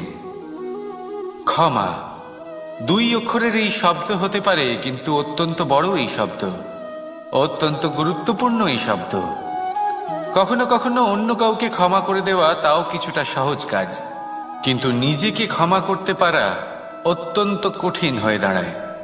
অতীতে যদি আমাদের এমন কোনো ভুল হয় যে কারণে আমরা নিজেকে ক্ষমা করতে পারি না, অনেক সময় এমন কিছু ভুল করে বসি যে বিষয় শুধু আমরাই জানি, কিন্তু আমরা নিজেকে ক্ষমাই করতে পারি না। আর আমাদের বিকাশ সেখানেই স্তব্ধ হয়ে যায়। কারণ যদি আপনি ক্ষমা করতে না শেখেন, নিজেকে ক্ষমা যদি না করতে পারেন, তাহলে তা আপনার জীবনের সবথেকে বড় বাধা হয়ে দাঁড়াবে। সেই জন্য জীবনে অবশ্যই শিখুন যে কিভাবে নিজেকে ক্ষমা করতে হয়, আর শিখুন যে আগের করা ভুল আবার কি করে না করা যেতে পারে। এই মন হালকা হবে আর প্রসন্ন হয়ে বলবে, রাধা রাধা।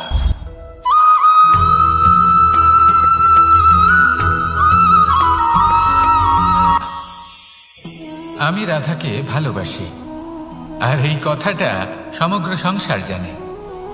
আর সময় অন্তরে লীলার দ্বারা, বিভিন্ন ঘটনা দ্বারা, কর্মের দ্বারা আমি নিজের এই ভালোবাসা রাধার সামনে প্রকাশ করি। এবার আপনি বলবেন, এসবের কি প্রয়োজন? রাধা কি এই কথা জানে না যে কৃষ্ণ তাকে কতটা ভালোবাসে? অবশ্যই জানে, কিন্তু এই যে ভালোবাসা, তা মনে রেখে দেওয়ার জন্য নয়, তা প্রকাশ করার জন্য। আর বারংবার এই ভালোবাসাকে প্রকাশ করা উচিত, উচিত সময় এবং উচিত সুযোগ দেখে। কিরকম? এবার যদি আপনি প্রেমীর সাথে কোনো উৎসবে থাকেন, তাহলে তার সাথে নৃত্য সঙ্গীত করুন। যদি ভিড়ের মাঝে থাকেন, তখন প্রেমীকে সম্মান করুন, একান্তে প্রসাধন করুন। দুঃখের সময় তার হাত ধরে থাকুন, সুখের সময় আলিঙ্গন করে রাখুন। এই প্রেম যত প্রকাশ করবেন, ততই এই প্রেমের বৃদ্ধি হবে। এই প্রেম আরো বেশি গভীর হবে, অটুট হবে।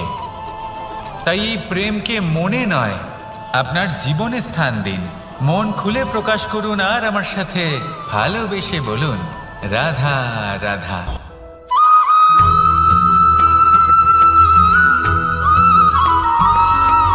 সদিচ্ছা দেখতে গেলে 3 অক্ষরে তৈরি এই শব্দ, কিন্তু সমস্ত ত্রিলোক তার উপরেই আধারিত। আপনি এই সংসারে এসেছেন, তখন অবশ্যই শ্বাস নেবেন, কিন্তু তার বদলে আপনাকে কিছু তো দিতেই হবে। আপনার উপর নির্ভর করছে আপনি কি দেবেন। কি দেবেন এই সংসারকে, এই সমাজকে, নিজের পরিবারকে, আর তার বদলে কি নেবেন? যশ নাকি অপযশ? দেখুন, এক ছিল রাবণ, যে কিনা সমুদ্র পার করল সীতাকে অপহরণ করার জন্য, আর এক ছিলেন রামচন্দ্র, যিনি সমুদ্র পার করেছিলেন, সেতু বানিয়ে গিয়েছিলেন সীতাকে ফিরিয়ে নিয়ে আসার জন্য। দুজনেই সমুদ্র পার করেছিলেন, শুধু পার্থক্য ছিল সদিচ্ছাকে বোঝার লক্ষ্যের। অনেক মানুষের যাত্রা একরকম হতেই পারে, কিন্তু আনন্দ তখনই লাভ করবেন যখন লক্ষ্য শুভ হবে, মহান হবে। এই লক্ষ্য দিয়ে এই সংসারের কল্যাণ হবে এবং মানুষের সম্মান হবে। যদি আপনার সংকল্প উচিত হয় তাহলে আপনার লক্ষ্য উচিতই হবে, নয়তো শুধুমাত্র বিনাশ হবে। আর উচিত এটাই হবে যে বিনাশের হাত থেকে যেন নিজেকে বাঁচানো যায়, কি বলেন? তাই জীবনে যে লক্ষ্য স্থির করছেন, মনে রাখবেন তা যেন শুভ লক্ষ্য হয়। যদি এরকম হয় তাহলে আপনার যাত্রা, আপনার জীবন দুটোই শুভময় হবে। আসুন আর আমার সাথে ভালোবেসে বলুন, রাধা রাধা।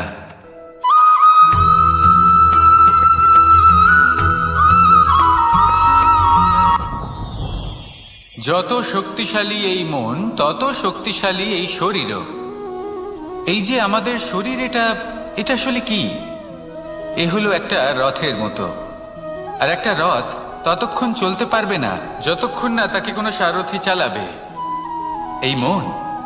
এই মন হলো শরীরের সারথি।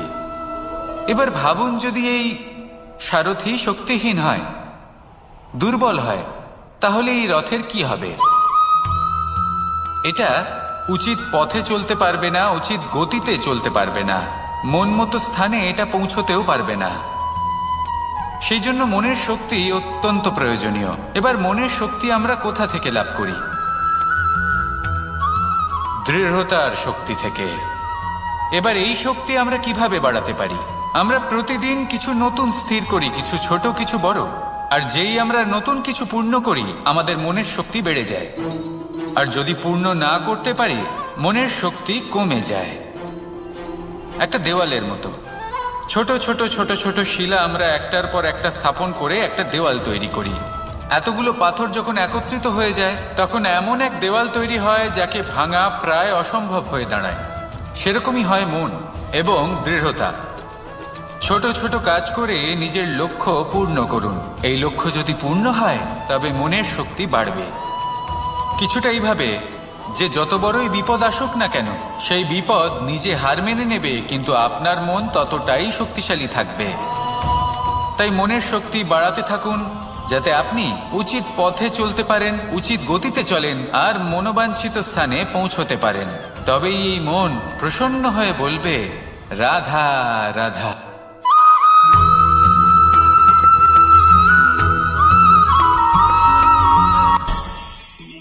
অনেক সময় যখন আমরা কর্ম করি, সাফল্য লাভ করি, কঠিন পরীক্ষায় উত্তীর্ণ হই, বড় কাজ করি, আমাদের মনে হয় এই সংসার আমাদের একটু প্রশংসা করুক, ভালো লাগে। অনেকবার মনে হয় এটা হলো আমাদের কর্মের ফলই বটে, আমরা আনন্দ পাই। কিন্তু যখন আমরা এই প্রশংসা পাই না, তখন কি হয়? আমরা দুঃখী হয়ে যাই, ভেঙে পড়ি। মনে হয় যেন আমার জন্য কেউ চিন্তাই করে না। এমন মনে হয় যেন আমাদের আনন্দে অন্য কেউ আনন্দই পায় না। অনেক রকম ভাবনা আসে। কিন্তু আমি আপনাকে একটা প্রশ্ন করতে চাই, আপনি যে কাজই করেন না কেন, যে কর্মই করেন না কেন, তা কি শুধুমাত্র প্রশংসার জন্য করেন? যদি এরকম হয়ে থাকে, তাহলে সেই ভাবনা এক্ষুনি ত্যাগ করুন। কারণ এই প্রকৃতি আমাদের অন্য শিক্ষা দেয়।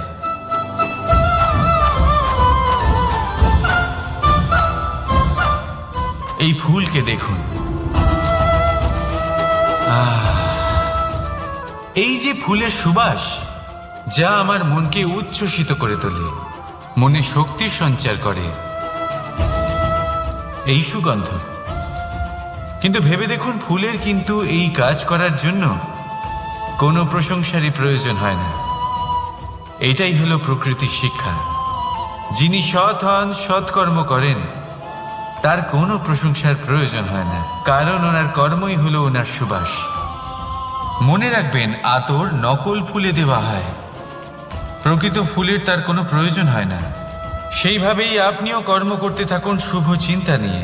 এই মনকে সব সময় শান্ত রাখুন, স্বচ্ছ রাখুন। যদি এরকম করেন, তাহলে আপনার কর্ম এমন সুবাস ছড়াবে যে আপনার জীবনে শুধু এবং শুধুমাত্র আনন্দই থাকবে। তাহলে এই আনন্দ সহকারে বলুন, রাধা রাধা।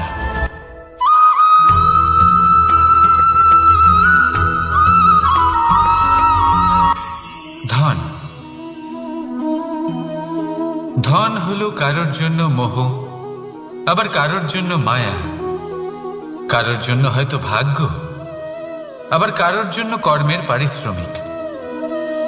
দেখতে গেলে এই ধন হয়তো সবার জন্যই অত্যন্ত প্রয়োজনীয় হয়ে থাকে। সেই জন্যই তো মানুষ নিজের সমস্ত জীবন অতিবাহিত করেন এই ধন অর্জন করার জন্য। অনেক মানুষ এমনও হয় যাদের সমস্ত জীবন এই ধন অর্জন করতেই কেটে যায়। প্রত্যেক মানুষই চেষ্টা করেন যেন তিনি ধনী হন, যত সম্ভব বেশি ধন অর্জন করতে পারেন, সম্পন্ন থাকতে পারেন। আর তা হবে নাই বা কেন? কারণ এটাই হলো এমন এক বস্তু যা আদান প্রদান এমন নানান কাজে আসে।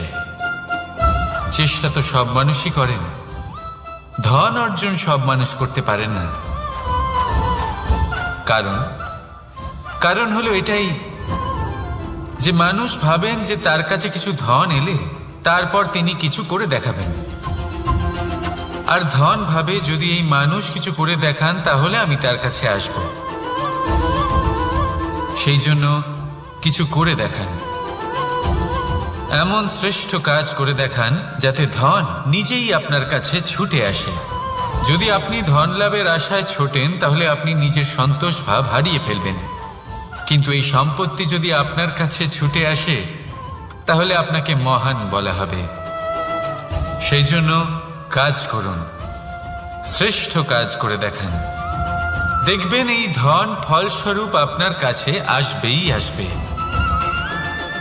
তাহলে আসুন আমার সাথে ভালোবেসে বলুন, রাধা রাধা।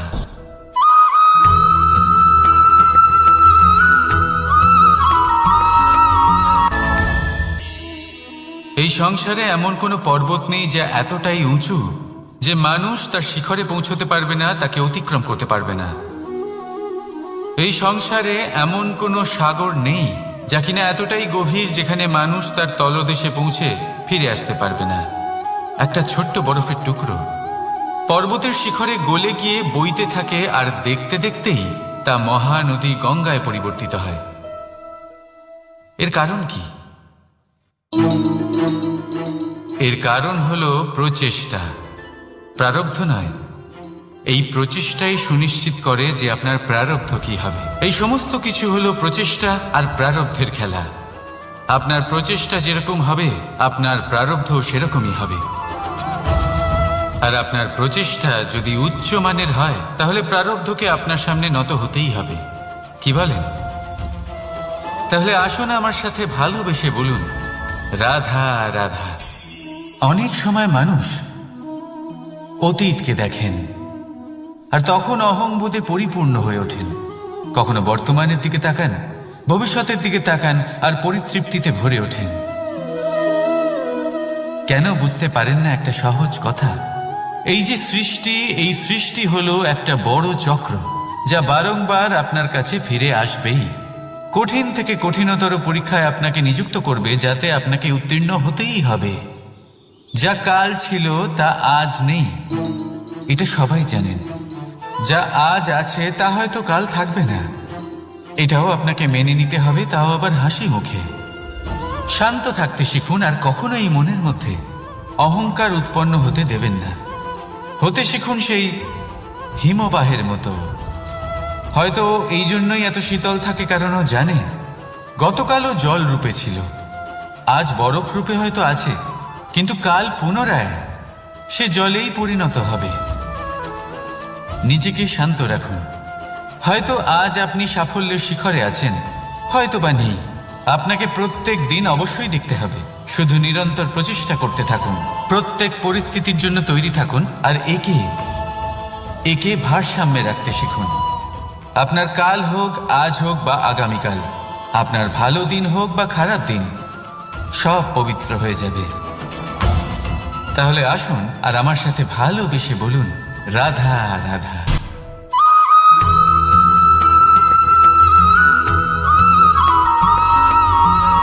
মানুষ সবসময় চায় যে তার জীবনে যেন কখনো কোনো সমস্যাই না আসে। সে চায় তার জীবন যেন শুধুমাত্র শান্তি এবং সুখের দ্বারা পূর্ণ থাকে। কিন্তু এই চাহিদা অনুচিত কিছু নয়। আমরা সবাই এটাই চাই যে জীবনে সুখ থাক, শান্তি থাক। কিন্তু এই কথা সবসময় মনে রাখবেন, যে সূর্য উদিত হন সংসারকে প্রকাশমান করেন, দুপুরবেলায় সংসারকে রৌদ্র প্রদান করেন, সন্ধেবেলায় তাকেও অস্ত যেতে হয়। এবার আমাদের জীবন চক্র কিছুটা এরকমই। কোনো কিছুই চিরকাল একরকম থাকে না। কখনো এই নদীকে দেখুন, যা বয়ে চলেছে। এই নদী যা বয়ে চলেছে তার পথেও অনেক বিপদ আসে। বড় বড় পাথরের সম্মুখীন হয়ে তাকেও সামনে এগিয়ে যেতে হয়। একটি পুকুর যা চারদিক থেকে ঘেরা, তার জীবনে কিন্তু কোনো সমস্যা নেই। কিন্তু এই সংসারে পুকুরের পুজো করা হয় না, পুজো করা হয় নদীকে। মনে রাখবেন, সমস্যার ঊর্ধ্বে তিনি উঠতে পারেন যিনি সমাধি লাভ করেছেন, যিনি এই সংসারেই নেই। যিনি এই সংসারে আছেন এবং জীবিত আছেন, তার জীবনের সমস্যা হলো শ্বাসবায়ুর মতোই গুরুত্বপূর্ণ। আসুন আমার সাথে ভালোবেসে বলুন, রাধা রাধা।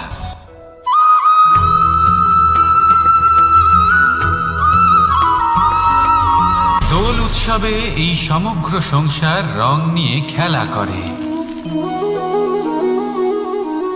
কিন্তু এই রঙের সারমর্ম এই সংসার কি জানে?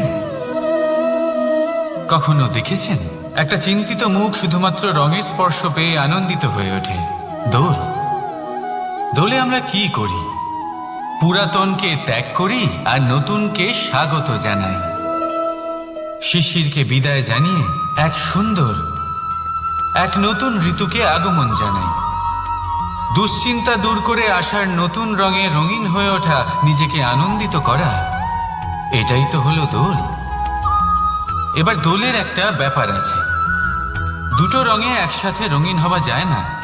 একটা রং উঠলে তবেই আরেকটা রং লাগা সম্ভব। আরও একটা প্রশ্নও রয়েছে, কোন রংকে তুলে দিয়ে কোন রং মাখানো যেতে পারে?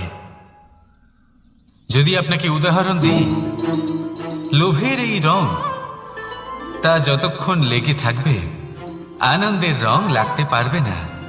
যা হয়েছিল দ্বারকাবাসী এবং সামন্তক মণির মধ্যে। ভ্রান্তির রং যতক্ষণ লেগে থাকবে সত্যের রং লাগতে পারবে না, যা হয়েছে রুক্মিণীর সাথে। আর হিংসার এই রং যতক্ষণ লেগে থাকবে প্রেমের রং ততক্ষণ লাগতেই পারবে না, যা হয় আপনার আমার সবার সাথে। তাহলে আসুন একসাথে মিলে দোল পালন করি এবং সবকিছুর উপরে বিজয় লাভ করি। অন্ধকারের স্থানে আলো, ভ্রান্তির স্থানে সত্যের, হিংসার স্থানে প্রেমের, আর লোভের স্থানে আনন্দের এই সুন্দর রং মাখাই। শত্রুতা, ঘৃণা, হিংসা এই সব কিছু ত্যাগ করি আর সকলের সখা হয়ে উঠি। আর ভালোবেসে বলি শুভ দোল। হ্যাঁ, ওটা তো আমরা অবশ্যই বলবো, রাধা রাধা। অর্জুন হওয়া বড়ই সরল, যদি আপনি কিভাবে অর্জন করতে হয় তা জানেন। শুধুমাত্র স্বপ্ন দেখেন যারা, তারা কখনোই অর্জন করতে পারবেন না।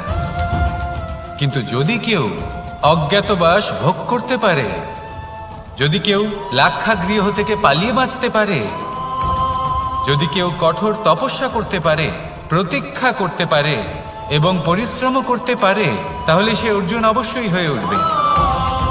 যদি আপনি অর্জুন হয়ে উঠতে চান, তাহলে কর্ম করতে শিখুন আর আমার সাথে ভালোবেসে বলুন, রাধা রাধা। জীবন থাকলে লক্ষ্য অবশ্যই থাকবে। যদি লক্ষ্য থাকে, তার পথ অবশ্যই থাকবে। যদি পথ থাকে, তাহলে বাধা অবশ্যই থাকবে। আর এর উপরেই নির্ভর করে যে আমরা জীবনে সফল হব না অসফল, পুরস্কারের ভাগীদার হব নাকি তিরস্কারের। মনে করুন, আপনাকে একটা কাজ করতে হবে, আপনাকে পর্বতারোহণ করতে হবে, আর সেই পথের ঢাল আপনাকে একাধিকবার ফেলে দেবে। পাথর আপনাকে একাধিকবার আহত করবে। এই অবস্থায় কি করবেন? সাধারণ মানুষ বেছে নেয় প্রতিশোধ। সেই পর্বতকে নষ্ট করে দেওয়ার চিন্তা ভাবনা করে, তার ভিতকে নড়িয়ে দেওয়ার কথা ভাবে সেই মানুষ।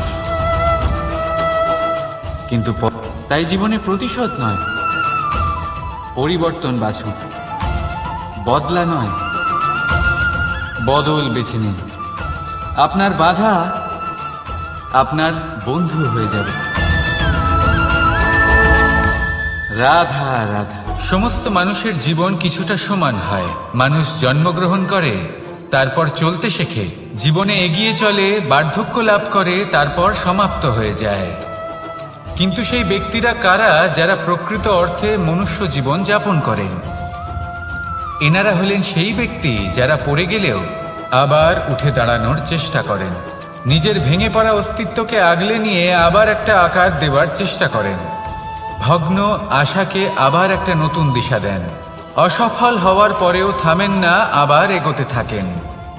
অসফল হওয়ার পরে যদি আপনি থেমে যান তাহলে সাফল্য আপনার সামনে অপেক্ষা করে, কিন্তু আপনি তা দেখতে পান না।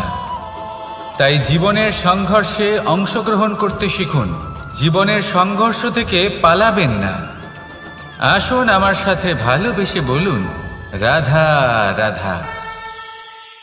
একবার একটা শেয়াল বনে বিচরণ করছিল। ও একটা ছোট্ট শাবক দেখতে পেল। ও ভাবলো, আজ একেই আমি খাবার হিসেবে গ্রহণ করব। আশেপাশে দেখলো কেউ দেখছে না, তো কেউ ছিল না, আর সেই শাবকের ওপর আক্রমণ করল, যা হলো একটা ঘোর অপরাধ। বনের নিয়ম অনুসারে আপনি কখনোই শাবকের ওপর আক্রমণ করতে পারেন না। তারপর এই খবরটা যখন রাজা সিংহ জানতে পারলেন, সভার আয়োজন করলেন। কিন্তু সেখানে শেয়াল বলল, আমি তো এরকম কিছু করিনি। কিন্তু যদি আপনি এরকম বলেন, কোনো প্রমাণ দিন, এর কোনো সাক্ষী আছে? তখন রাজা সিংহ পেঁচাকে ডেকে পাঠালেন, যে সেই মুহূর্তে বৃক্ষের শাখার ওপর বসেছিল। সে সব কিছু দেখেছিল। পেঁচা সব সত্যি কথা বলল, আর শেয়ালকে মৃত্যুদণ্ড দেয়া হলো। এবার এই কাহিনী আমি আপনাকে কেন শোনালাম? কারণ মানুষও কখনো কখনো এরকম কর্ম করেন যা শিয়াল করেছে। এটা ভাবেন কেউ দেখছে না, যখন আমি অনুচিত কর্ম করতেই পারি। কিন্তু না, আপনি যাই করুন না কেন, কেউ না কেউ অবশ্যই তা দেখছে। কোনো ব্যক্তি না হলেও কোনো প্রাণী, না হলে কোনো যক্ষ বা দেব বা প্রেত। যদি এনারা কেউ না দেখেন, তাহলে ধরিত্রী মাতা দেখেন, যেখানে দাঁড়িয়ে আপনি সেই কর্ম করছেন, তাই না? তাই একটা কথা সবসময় মনে রাখবেন, কে দেখছেন কে দেখছেন না সেই বিষয়ে ভাবা ছেড়ে দিন। এটা খুব সহজ কথা। আপনি যদি উচিত কর্ম করেন, উচিত ফল পাবেন। যদি অনুচিত কর্ম করেন, তাহলে আপনি অনুচিত ফল অবশ্যই পাবেন। সেই জন্য উচিত পথে চলতে থাকুন, উচিত কর্ম করতে থাকুন, আর আমার সাথে ভালোবেসে বলুন রাধা রাধা। আপনি কখনো কোনো বাজকে নিজের বাসা বানাতে দেখেছেন? এই বাজ যখনই কোনো বাসা বানায়, তখন উঁচু গাছের ডালে বা কোনো পর্বতের শিখরে বাসা বানায়, অনেক উচ্চতায়। আর সেখানে তার সন্তানও জন্মগ্রহণ করে। যখন এই সন্তানেরা জন্মায়, তখন এই বাজ খুবই ভালোবেসে এবং খুব সাবধানে এদের পালন পোষণ করে। নিজের ঠোঁট দিয়ে তাদের ঠোঁটে খাবার পরিবেশন করে। কিন্তু যেই সেই সন্তানেরা হৃষ্টপুষ্ট হয়ে যায় এবং সেই কথা বাজ নিজে বুঝতে পেরে যায়, সেই বাজ নিজেই সেই বাসা ছিন্ন ভিন্ন করে দেয়। সেই সন্তান যাদের সবেমাত্র ডানা গজিয়েছে, কিভাবে উঠতে হয় তারা জানে না, সেই সন্তানগুলিকে উচ্চতা থেকে ঠেলে দেয়। সেই সন্তান প্রথমে ভয়ভীত হয়ে যায়। তারা সামনে মৃত্যুকে দেখতে পেয়ে ভয়ের কারণে তাদের ডানা ঝাপটাতে থাকে। আর সেই প্রক্রিয়াতেই সেই সন্তানগুলি উড়তে শুরু করে দেয়। এবার এই ঘটনায় আমরা কি শিক্ষা পেতে পারি? এটাই, যদি আপনি মাতা পিতা হন, তাহলে নিজের সন্তানকে অবশ্যই স্নেহ করুন, কিন্তু তাদেরকে নিজের আঁচলের তলায় বেঁধে রাখবেন না। যদি আপনি চান আপনার সন্তান জীবনে উন্নতি করুক, তাহলে নিজের মুঠো থেকে তাদের স্বতন্ত্র করে দিন। এই সংসারে সংঘর্ষ করতে দিন। সেই সন্তান নিজেই বুঝতে পারবে যে জন্মের সময় পাওয়া ডানা কি করে ব্যবহার করতে হয়। আর আপনার চোখের সামনে আপনার সন্তান এই আকাশে উড়তে থাকবে। তাহলে আসুন আমার সাথে ভালোবেসে বলুন রাধা রাধা। সংসারে সবচেয়ে পবিত্র মানা হয় গঙ্গা জলকে। কখনো ভেবে দেখেছেন কেন? কারণ গঙ্গা জলের আবির্ভাব অত্যন্ত শুদ্ধ হয়, তার জন্ম শুদ্ধ হয়, যেখান থেকে তার শুরু সেটাই শুদ্ধ হয়। আর শুরুটা শুদ্ধ হওয়া অত্যন্ত আবশ্যক। আমাদের জীবনে সবই শুরু হয় আমাদের ভাবনা থেকে। নিজের ভাবনাকে শুদ্ধ রাখুন, কারণ এই ভাবনা থেকেই আবির্ভাব হয় শব্দের। আপনার শব্দ শুদ্ধ রাখুন। এই জীবনে নিজের ভাবনা শুভ রাখলে, শুদ্ধ করলে আপনার মন সুপ্রসন্ন হয়ে বলবে,